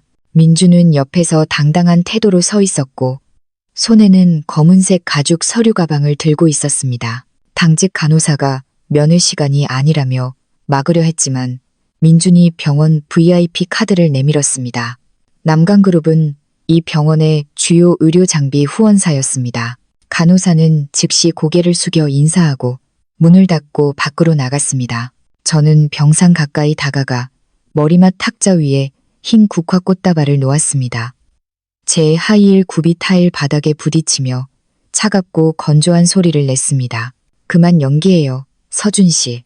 당신 연기 너무 서툴러요. 저는 평온한 목소리로 말했습니다. 서준은 여전히 가만히 누워 있었지만 눈꺼풀이 미세하게 떨렸습니다. 그는 저와 기싸움을 하려는 것이었습니다. 일어나지 않으면 시체에 대고 이야기할 수밖에 없겠네요. 저는 의자를 끌어당겨 앉았습니다. 의사 선생님이 당신 손의 상처는 가벼운 상처라서 새 바늘만 꿰매면 된다고 하더군요. 하지만 당신의 빚 무서워하는 병은 의학으로도 어쩔 수 없겠네요.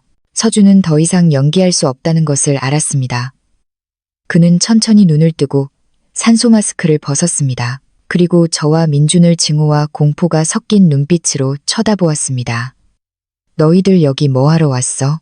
내가 죽었는지 확인하러 온 거야? 당신이 죽으면 너무 쉬운 일이 되지. 민준이 침대 끝에 팔짱을 끼고 서서 말했습니다. 우리는 당신에게 좋은 소식을 전하러 왔소. 당신에게 빚 독촉을 하던 조폭들은 어젯밤에 경찰에 일망타진되었소. 서준의 눈이 빛났습니다. 정말이야? 그럼 나 이제 안전한 거야? 조폭들한테서만 안전하겠죠. 저는 미소를 지었습니다. 한때 서준이 부처님처럼 온화하다고 했던 그 미소는 이제 메스처럼 날카로워져 있었습니다. 하지만 법 앞에서는 아직 아닐걸요. 저는 민준에게 신호를 보냈습니다.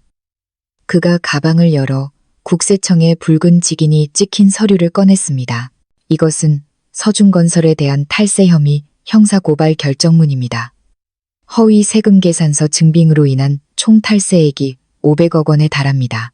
수사기관은 당신이 최유진 가족의 유령 회사 시스템으로부터 허위 세금 계산서를 매입했다는 충분한 증거를 확보했습니다. 서준은 손의 통증도 잊은 채 벌떡 일어났습니다. 아니야. 나 혼자 한 게 아니야. 최유진, 그 여자가 시켜서 한 거야. 난 그냥 서명만 했을 뿐이야. 서명했다는 것은 당신이 법적 책임을 진다는 뜻입니다. 저는 차갑게 대답했습니다. 최유진은 아주 교활해요. 그녀는 당신 회사 어떤 서류에도 이름을 올리지 않았어요.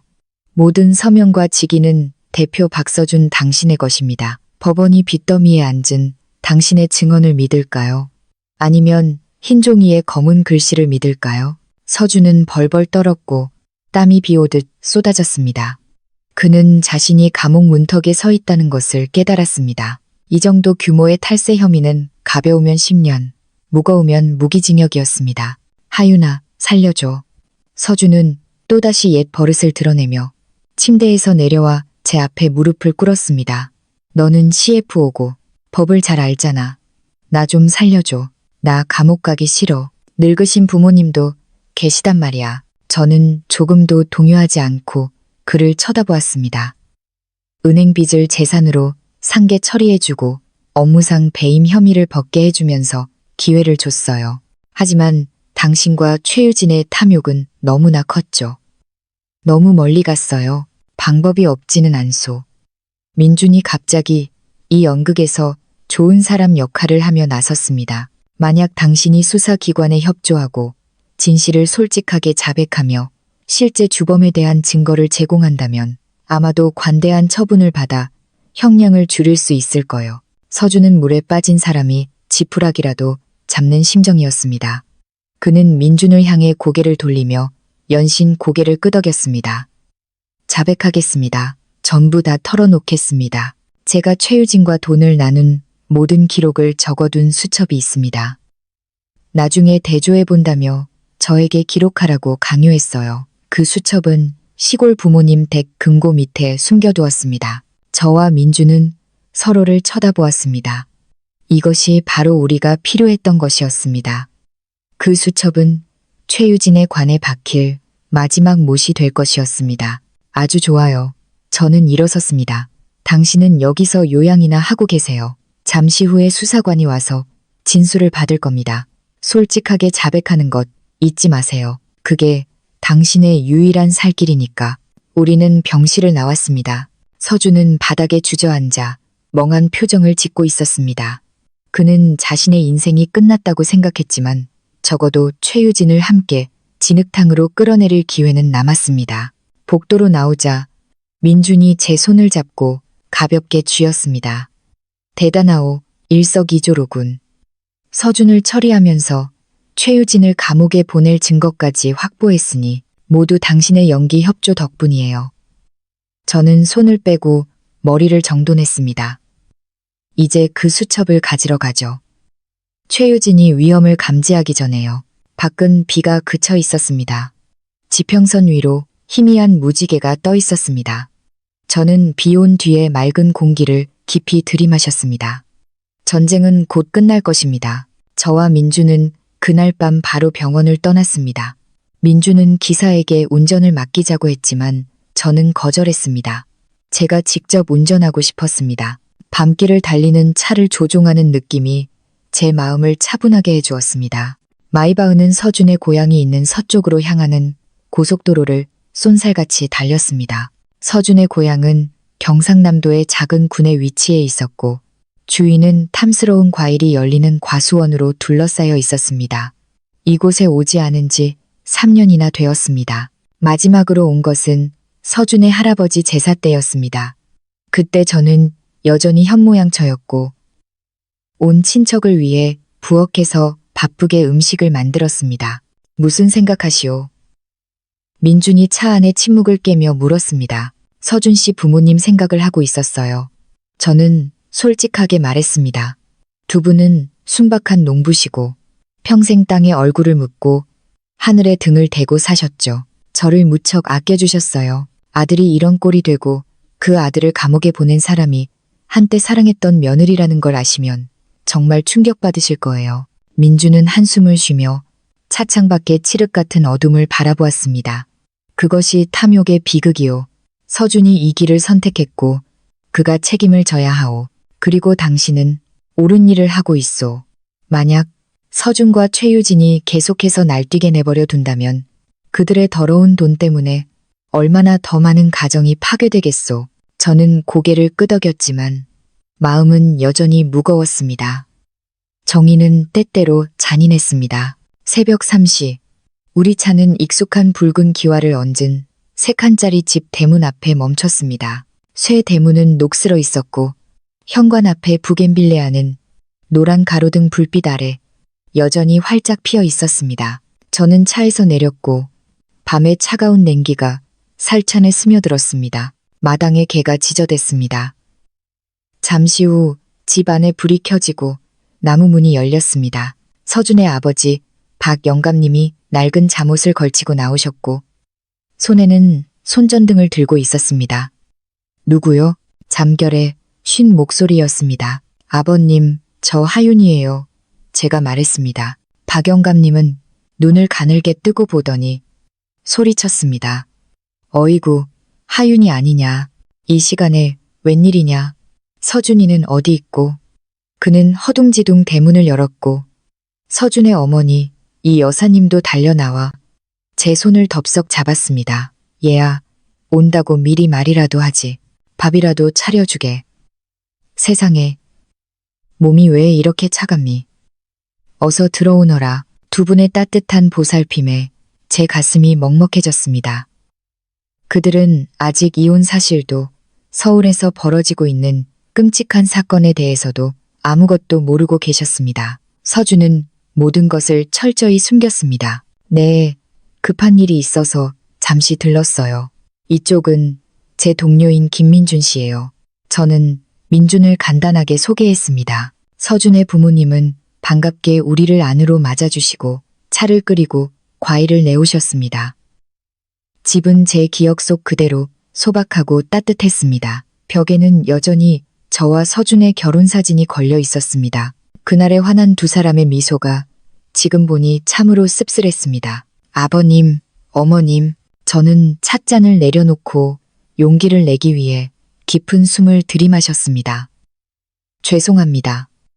오늘 제가 온 것은 두 분을 뵈러 온 것이 아닙니다. 서준이가 두 분의 금고에 숨겨둔 물건을 가지러 왔습니다. 박 영감님은 놀랐습니다.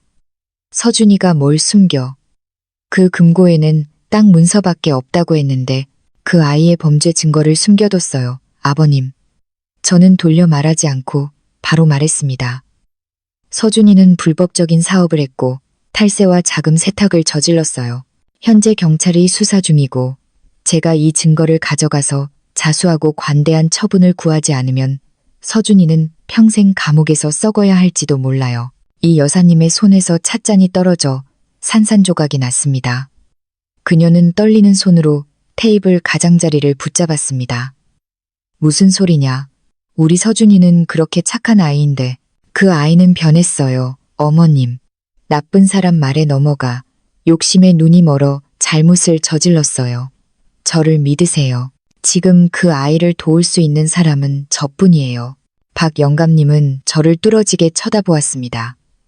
노인의 흐릿한 눈에 극심한 고통이 서려 있었습니다. 그는 저를 이해했고 제가 결코 거짓말을 하지 않는다는 것을 알았습니다. 그는 말없이 일어나 안방으로 들어갔습니다. 잠시 후 그는 작은 나무 상자를 테이블 위에 올려놓으며 돌아왔습니다. 지난주에 보낸 거다. 사업 부적이라고. 절대 열어보지 말라고 하더구나. 이게 맞는지 보거라. 저는 상자를 열었습니다. 안에는 검은색 가죽 표지의 수첩과 USB 하나가 들어 있었습니다. 몇 장을 넘겨보니 서준의 필체로 날짜, 시간, 최유진에게서 받은 돈의 액수, 어디로 얼마를 송금했는지, 누구에게 몇 %를 줬는지 등이 꼼꼼하게 기록되어 있었습니다. 이것이었습니다. 죽음의 수첩. 저는 수첩을 닫고 이 여사님의 주름진 손을 잡았습니다. 감사합니다, 아버님, 어머님. 제가 최선을 다해 서준이의 형량을 줄일 수 있도록 노력하겠습니다. 하지만 두 분께 솔직하게 말씀드려야 할 것이 하나 더 있습니다. 무슨 일이냐 또? 이 여사님은 눈물을 글썽였습니다. 저와 서준이는 이혼했습니다. 집안의 공기는 얼어붙었고 오직 괴종시계의 째깍거리는 소리만 규칙적으로 들렸습니다. 이 여사님은 소리내어 울기 시작했습니다. 박 영감님은 의자에 주저앉았고 늙은 얼굴은 완전히 무너져 내렸습니다. 저는 더 이상 머무를 수 없었습니다. 눈물을 참을 수 없을 것 같았습니다.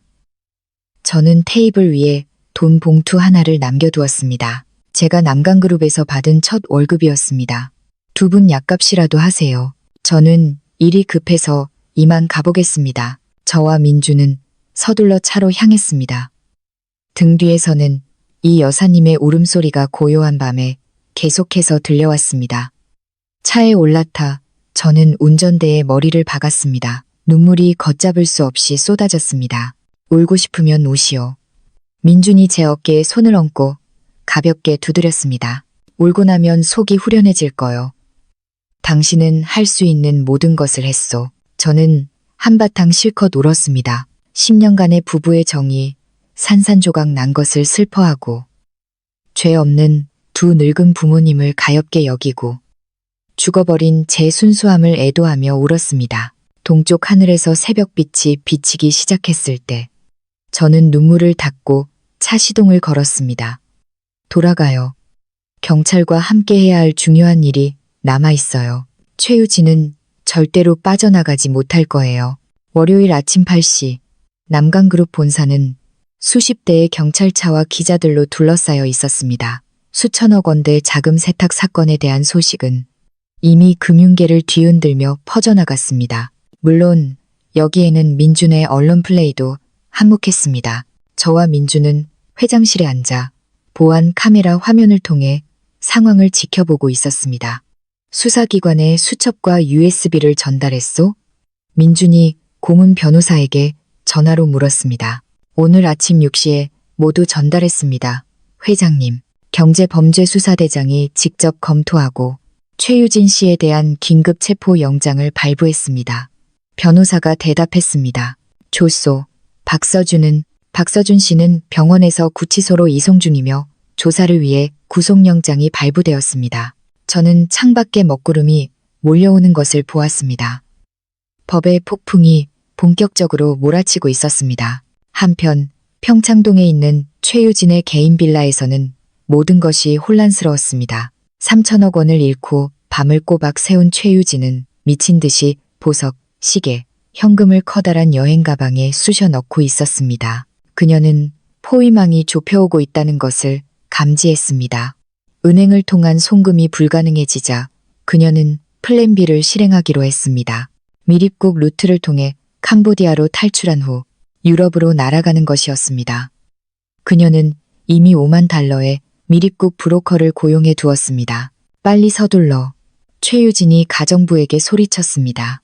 그 에르메스 가방들은 버려. 다이아몬드만 챙겨. 초인종이 요란하게 울렸습니다. 최유진은 깜짝 놀라 다이아몬드 반지를 바닥에 떨어뜨렸습니다. 그녀는 인터폰 화면을 통해 경찰을 보았습니다. 무장한 기동대원 수십 명이 대문 앞에 서 있었습니다. 한 경관이 확성기를 들고 큰 소리로 외쳤습니다.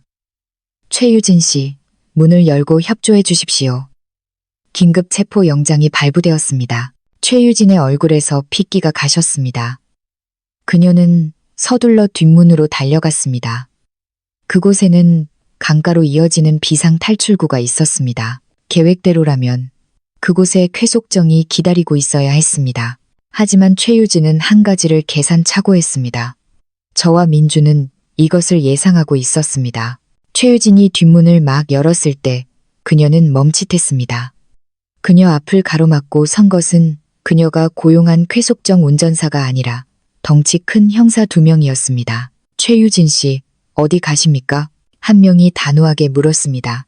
최유진은 뒤로 물러서며 여행 가방을 땅에 떨어뜨렸습니다. 현금과 보석이 사방으로 흩어졌습니다. 그녀는 고개를 돌려 집으로 다시 달려가려 했지만 앞에서는 기동대가 정문을 부수고 쳐들어오고 있었습니다. 앞뒤로 포위된 최유진은 절망 속에서 소리쳤습니다. 난 죄 없어. 날 놔줘. 이건 음모야. 변호사를 부르겠어. 경관은 차갑게 체포 영장을 낭독하고 최유진의 손에 수갑을 채웠습니다. 한때 위풍당당했던 물류계의 여왕은 이제 머리카락이 헝클어지고 초라한 모습으로 2명의 경찰에게 끌려갔습니다. 그 모습은 밖에서 대기하고 있던 수십 명의 기자들의 카메라에 고스란히 담겼습니다.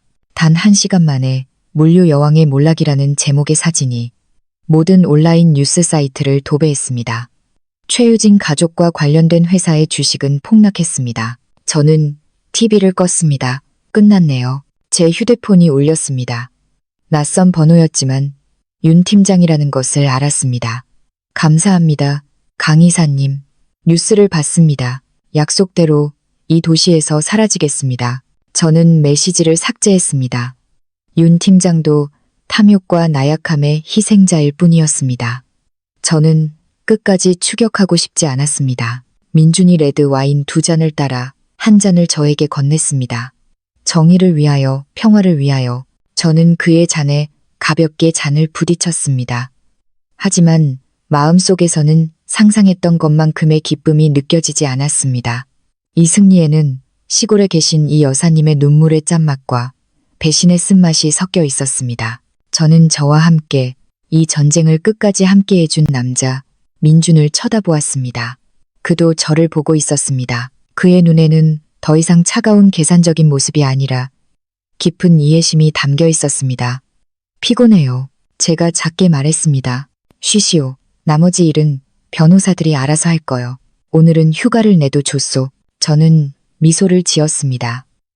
처음으로 제 미소가 가볍게 느껴졌습니다. T16 구치소.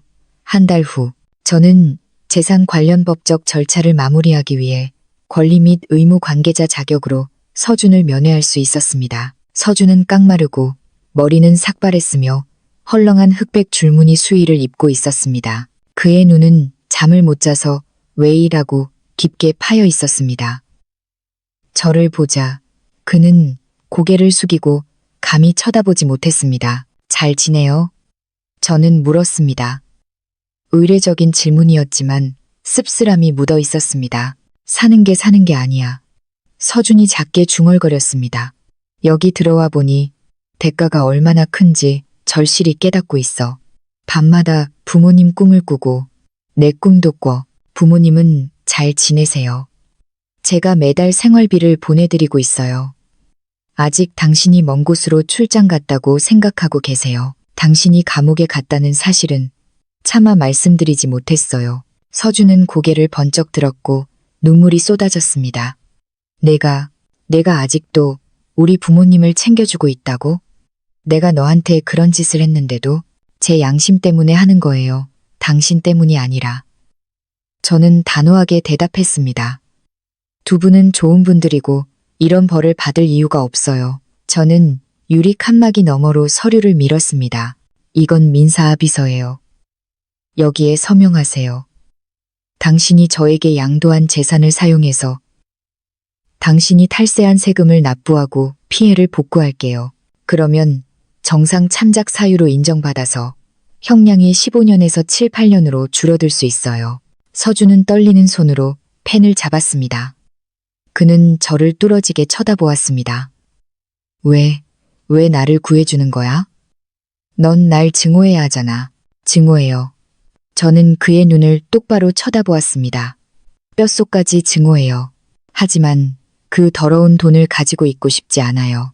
당신과 관련된 모든 흔적을 지워버리고 양심의 가책 없이 새로운 삶을 시작하고 싶어요. 제가 한때 남편이라고 불렀던 남자에게 베푸는 마지막 정이라고 생각해요. 서준은 테이블에 머리를 박고 어린아이처럼 소리내어 울었습니다. 그는 눈물에 번진 서툰 글씨로 서류에 서명했습니다. 면회실을 나서다가 우연히 최유진의 변호사와 마주쳤습니다. 그는 저를 보더니 못마땅하다는 듯 고개를 저었습니다. 최유진 씨는 어떻습니까? 제가 물었습니다. 최악입니다. 아직도 죄를 인정하지 않고 당신과 김 회장님을 역으로 고소하겠다고 소리치고 있습니다. 하지만 수첩의 증거와 박서준의 증언이 너무나 명백합니다. 그녀는 대규모 자금 세탁 및 횡령 주범 혐의로 무기징역을 선고받을 위기에 처해 있습니다. 재산은 모두 동결되었고 아무도 구할 수 없습니다. 저는 그에게 고개를 숙여 인사하고 걸음을 옮겼습니다. 최유진과 서준. 한때 저를 짓밟기 위해 공모했던 두 사람은 이제 감옥 안에서 서로를 물어뜯고 있었습니다. 그들의 악마적인 동맹은 진실과 법 앞에서 완전히 무너졌습니다. 저는 구치소 문을 나섰습니다. 눈부신 황금빛 햇살이 쏟아졌습니다. 민준이 차에 기대어 저를 기다리고 있었고 손에는 제가 언젠가 저녁 식사 때 무심코 좋아한다고 말했던 버블티를 들고 있었습니다. 일 끝났소. 민준이 제게 버블티를 건넸습니다. 네, 끝났어요. 속이 다 후련하네요. 그럼 집으로 갑시다. 오늘 오후에 중요한 주주총회가 있어. 재무이사님이 빠질 수는 없지. 저는 버블티를 받아들고 시원하게 한 모금 빨았습니다. 달콤한 맛이 퍼지면서 과거의 쓴맛이 사라지는 것 같았습니다. 네, 돌아가요, 여보. 처음으로 저는 그를 여보라고 부르면서 어색하거나 가식적이라고 느끼지 않았습니다. 아마도 비온 뒤에 땅이 굳고 모든 것이 무너진 후에야 사람들은 지금 가진 것의 소중함을 알게 되는 것 같습니다. 남강그룹 경제사건 재판은 6개월 후에 열렸습니다. 이 재판은 사건의 규모와 피고인들의 신원 때문에 여론의 큰 관심을 받았습니다. 저는 권리 및 의무 관계자석에 앉아 있었습니다. 옆에는 민준이 있었습니다. 피고인석에는 최유진과 서준이 멀찍이 떨어져 서 있었고 서로를 쳐다보지도 않았습니다. 최유진은 눈에 띄게 늙어 있었고 머리는 반백이 되었으며 얼굴은 초췌하여 더 이상 어떤 고상한 기품도 찾아볼 수 없었습니다.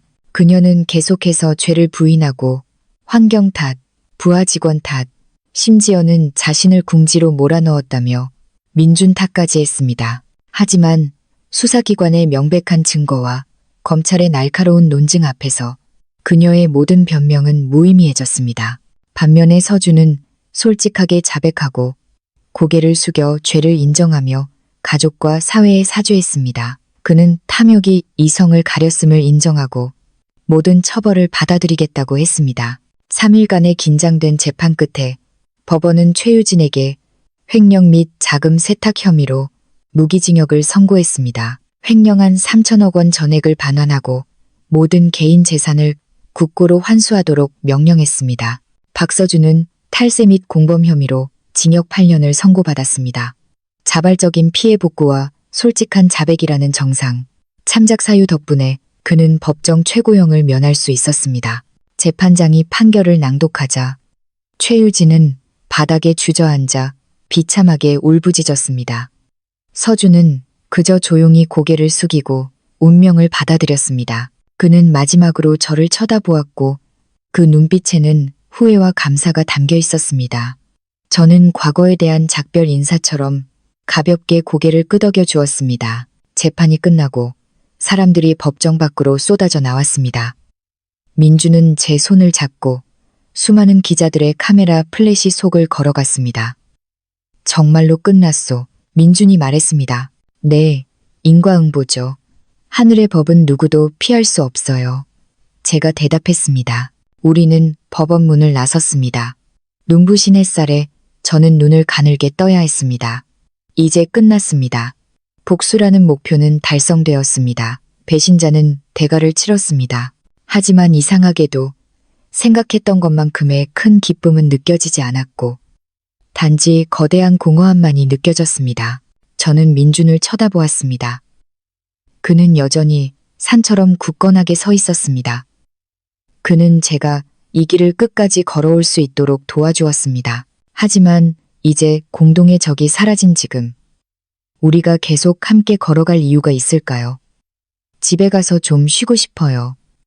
제가 작게 말했습니다. 알았소. 데려다 주겠소. 차 안에서 우리는 아무 말도 하지 않았습니다. 저는 창밖을 보며 앞으로의 날들을 상상하기 시작했습니다. 이제 계약서의 마지막 조항을 이행할 때가 되었습니다. 재판이 끝나고 일주일 후 남강그룹의 모든 것이 정상 궤도에 올랐습니다. 저는 오전을 재무 서류를 정리하고 내부 통제 절차를 부하 직원에게 인계하는 데 보냈습니다. 모든 것이 제 일하는 방식대로 깔끔하고 명확하게 정리되었습니다. 점심때가 되어 저는 책상 서랍을 열어 어젯밤 미리 준비해둔 흰 봉투를 꺼냈습니다. 안에는 제 서명이 담긴 합의 이혼 신청서가 들어 있었습니다. 저는 깊은 숨을 들이마셨습니다. 이것은 우리가 처음부터 합의했던 것이었습니다. 이 결혼은 이익을 기반으로 최유진을 무너뜨린다는 공동의 목표를 위해 맺어졌습니다. 이제 목표가 달성되었으니 제가 계속해서 민준을 얽맬 이유는 없었습니다. 그는 뛰어난 남자였고 복수 계약 때문이 아니라 순수한 사랑으로 그에게 다가가는 아내를 만날 자격이 있었습니다. 저는 민준의 사무실로 향했습니다. 그는 해외 파트너와 화상회의 중이었습니다. 제가 들어오는 것을 보고 그는 저에게 앉아서 기다리라는 신호를 보냈습니다. 저는 익숙한 소파에 앉아 조용히 그가 일하는 모습을 바라보았습니다. 집중하는 모습, 말 한마디 한마디에 담긴 결단력, 날카로운 눈빛, 이 모든 것이 저에게 너무나 익숙해져 있었습니다. 저는 제가 그를 얼마나 그리워하게 될지 깨달았습니다. 15분 후 민주는 회의를 마쳤습니다. 그는 제게 다가와 미소를 지었습니다. 왜 그러시오? 재무이사님이 여기까지 나를 찾아올 일이 다 뭐요? 또 누가 공금을 횡령한 것을 발견했소? 저는 웃지 않았습니다. 저는 흰 봉투를 찻상 위에 올려놓고 그의 쪽으로 살짝 밀었습니다. 아니요. 계약을 해지하러 왔어요. 민준의 입가에서 미소가 사라졌습니다. 그는 봉투를 보고 다시 저를 쳐다보았습니다. 그의 눈빛이 어두워졌습니다. 이게 뭐요? 이혼 서류예요. 저는 목소리가 떨리지 않도록 애쓰며 또렷하게 대답했습니다. 우리는 약속했잖아요. 일이 끝나면 당신에게 자유를 돌려주겠다고. 최유진은 감옥에 갔고 회사는 안정되었습니다. 제 임무는 끝났어요. 민주는 봉투를 들었지만 열어보지는 않았습니다. 그는 손 안에서 봉투를 빙빙 돌렸고 그의 표정은 예측하기 어려웠습니다. 정말 가려는 거요? 네. 더 이상 당신의 호의를 이용하고 싶지 않아요. 저는 평생 편안하게 살 수 있을 만큼의 재산을 모았어요. 제 자신을 찾고 싶어요. 자신을 찾는다고? 민준이 비웃듯 말했습니다. 그의 목소리에는 약간의 조롱이 섞여 있었습니다. 아니면 도망치려는 거요? 도망치는 게 아니에요. 약속을 지키는 것뿐이에요. 당신은 사업가니까 신용의 중요성을 누구보다 잘 알잖아요. 저는 일어섰습니다. 더 이상 그의 눈을 똑바로 쳐다볼 자신이 없었습니다. 빌라의 짐은 다 정리했어요. 그동안 저를 위해 해주신 모든 것에 감사드립니다. 안녕히 계세요. 저는 등을 돌려 걸었습니다. 한 걸음, 한 걸음이 천근만근 같았습니다. 저는 그가 저를 붙잡아 주기를, 어떤 말이든 해주기를 기다렸지만 제 등 뒤에서는 무서운 침묵만이 흘렀습니다. 저는 사무실을 나와 문을 닫았고 눈물이 쏟아지기 시작했습니다.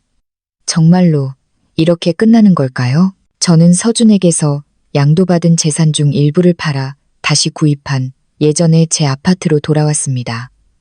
텅 빈 방은 차갑고 쓸쓸했습니다. 저는 소파에 멍하니 앉아 휴대폰 화면만 뚫어지게 쳐다보았습니다. 어떤 메시지나 전화가 오기를 바랐습니다. 하지만 아무것도 없었습니다. 민주는 전화하지 않았습니다.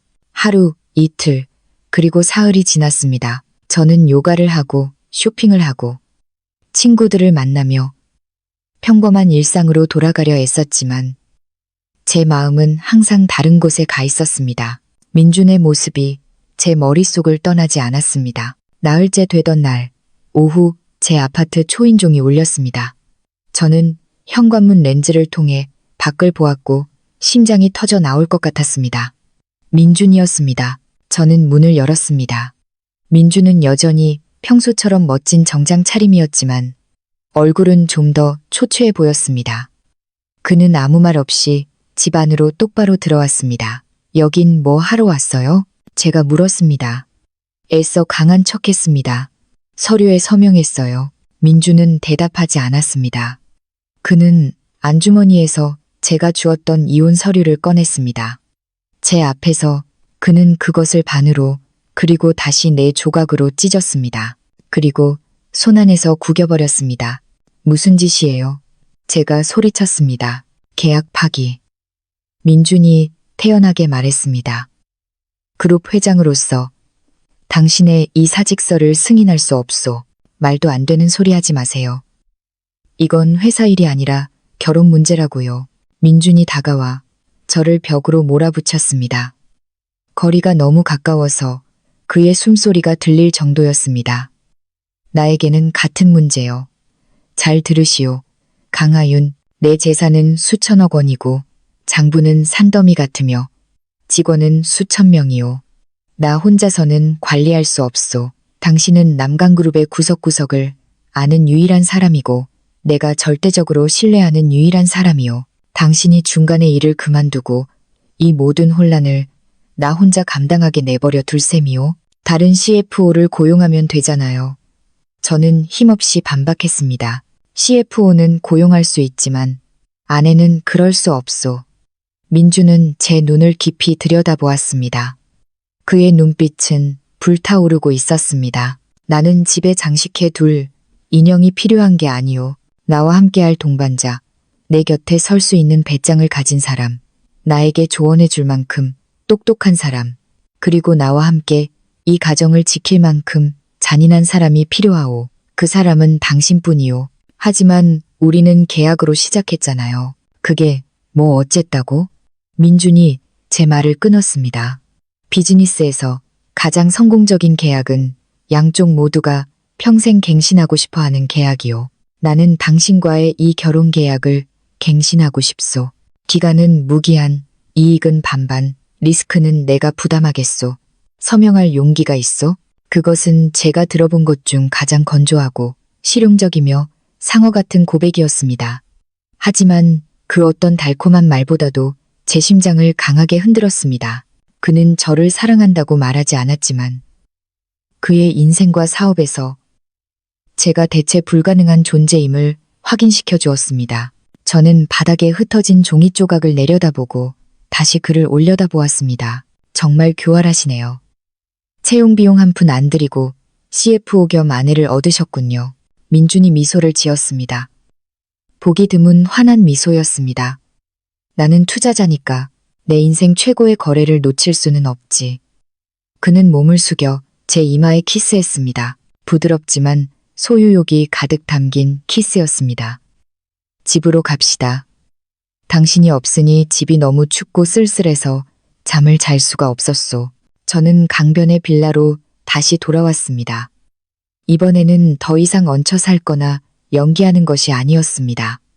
저는 그 집의 진정한 주인이었고 민준의 여자였습니다. 우리의 삶은 한국 드라마처럼 낭만적이지 않았습니다. 우리는 여전히 일에 미친 사람들이었고 프로젝트와 출장으로 바빴습니다. 부부의 저녁 식사는 때로는 경영 전략과 주식시장 변동에 대한 열띤 토론의 장이 되기도 했습니다. 하지만 그 건조함 속에는 이상하게도 견고한 유대감이 있었습니다. 어느 주말 저녁, 저와 민주는 발코니에 앉아 한강을 바라보고 있었습니다. 시원한 바람이 불어왔고 저는 그의 어깨에 머리를 기댔습니다. 평온함이 느껴졌습니다. 그거 알아요? 제가 작게 말했습니다. 예전에는 행복이란 남편과 아이들을 위해 모든 것을 희생하고 뒤에서 내조하는 것이라고 생각했어요. 하지만 이제야 진짜 행복은 내가 나 자신으로 있을 때 존중받고 사랑하는 사람과 함께 새로운 정상을 정복하는 것이라는 걸 깨달았어요. 민준이 제 어깨를 가볍게 감쌌습니다. 당신은 나에게 여자가 약한 성별이 아니라는 것을 가르쳐 주었소.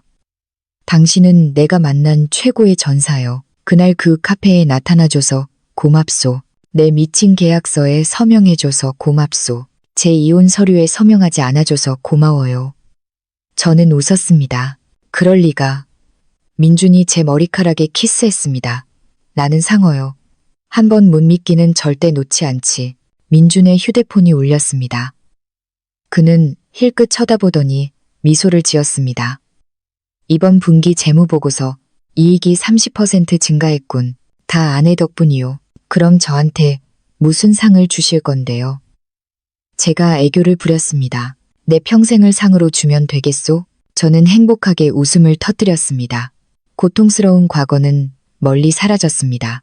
서준과 최유진은 감옥에서 그들의 잘못에 대한 대가를 치르고 있었습니다. 그리고 저는 제 자신의 행복을 손에 쥐고 있었습니다.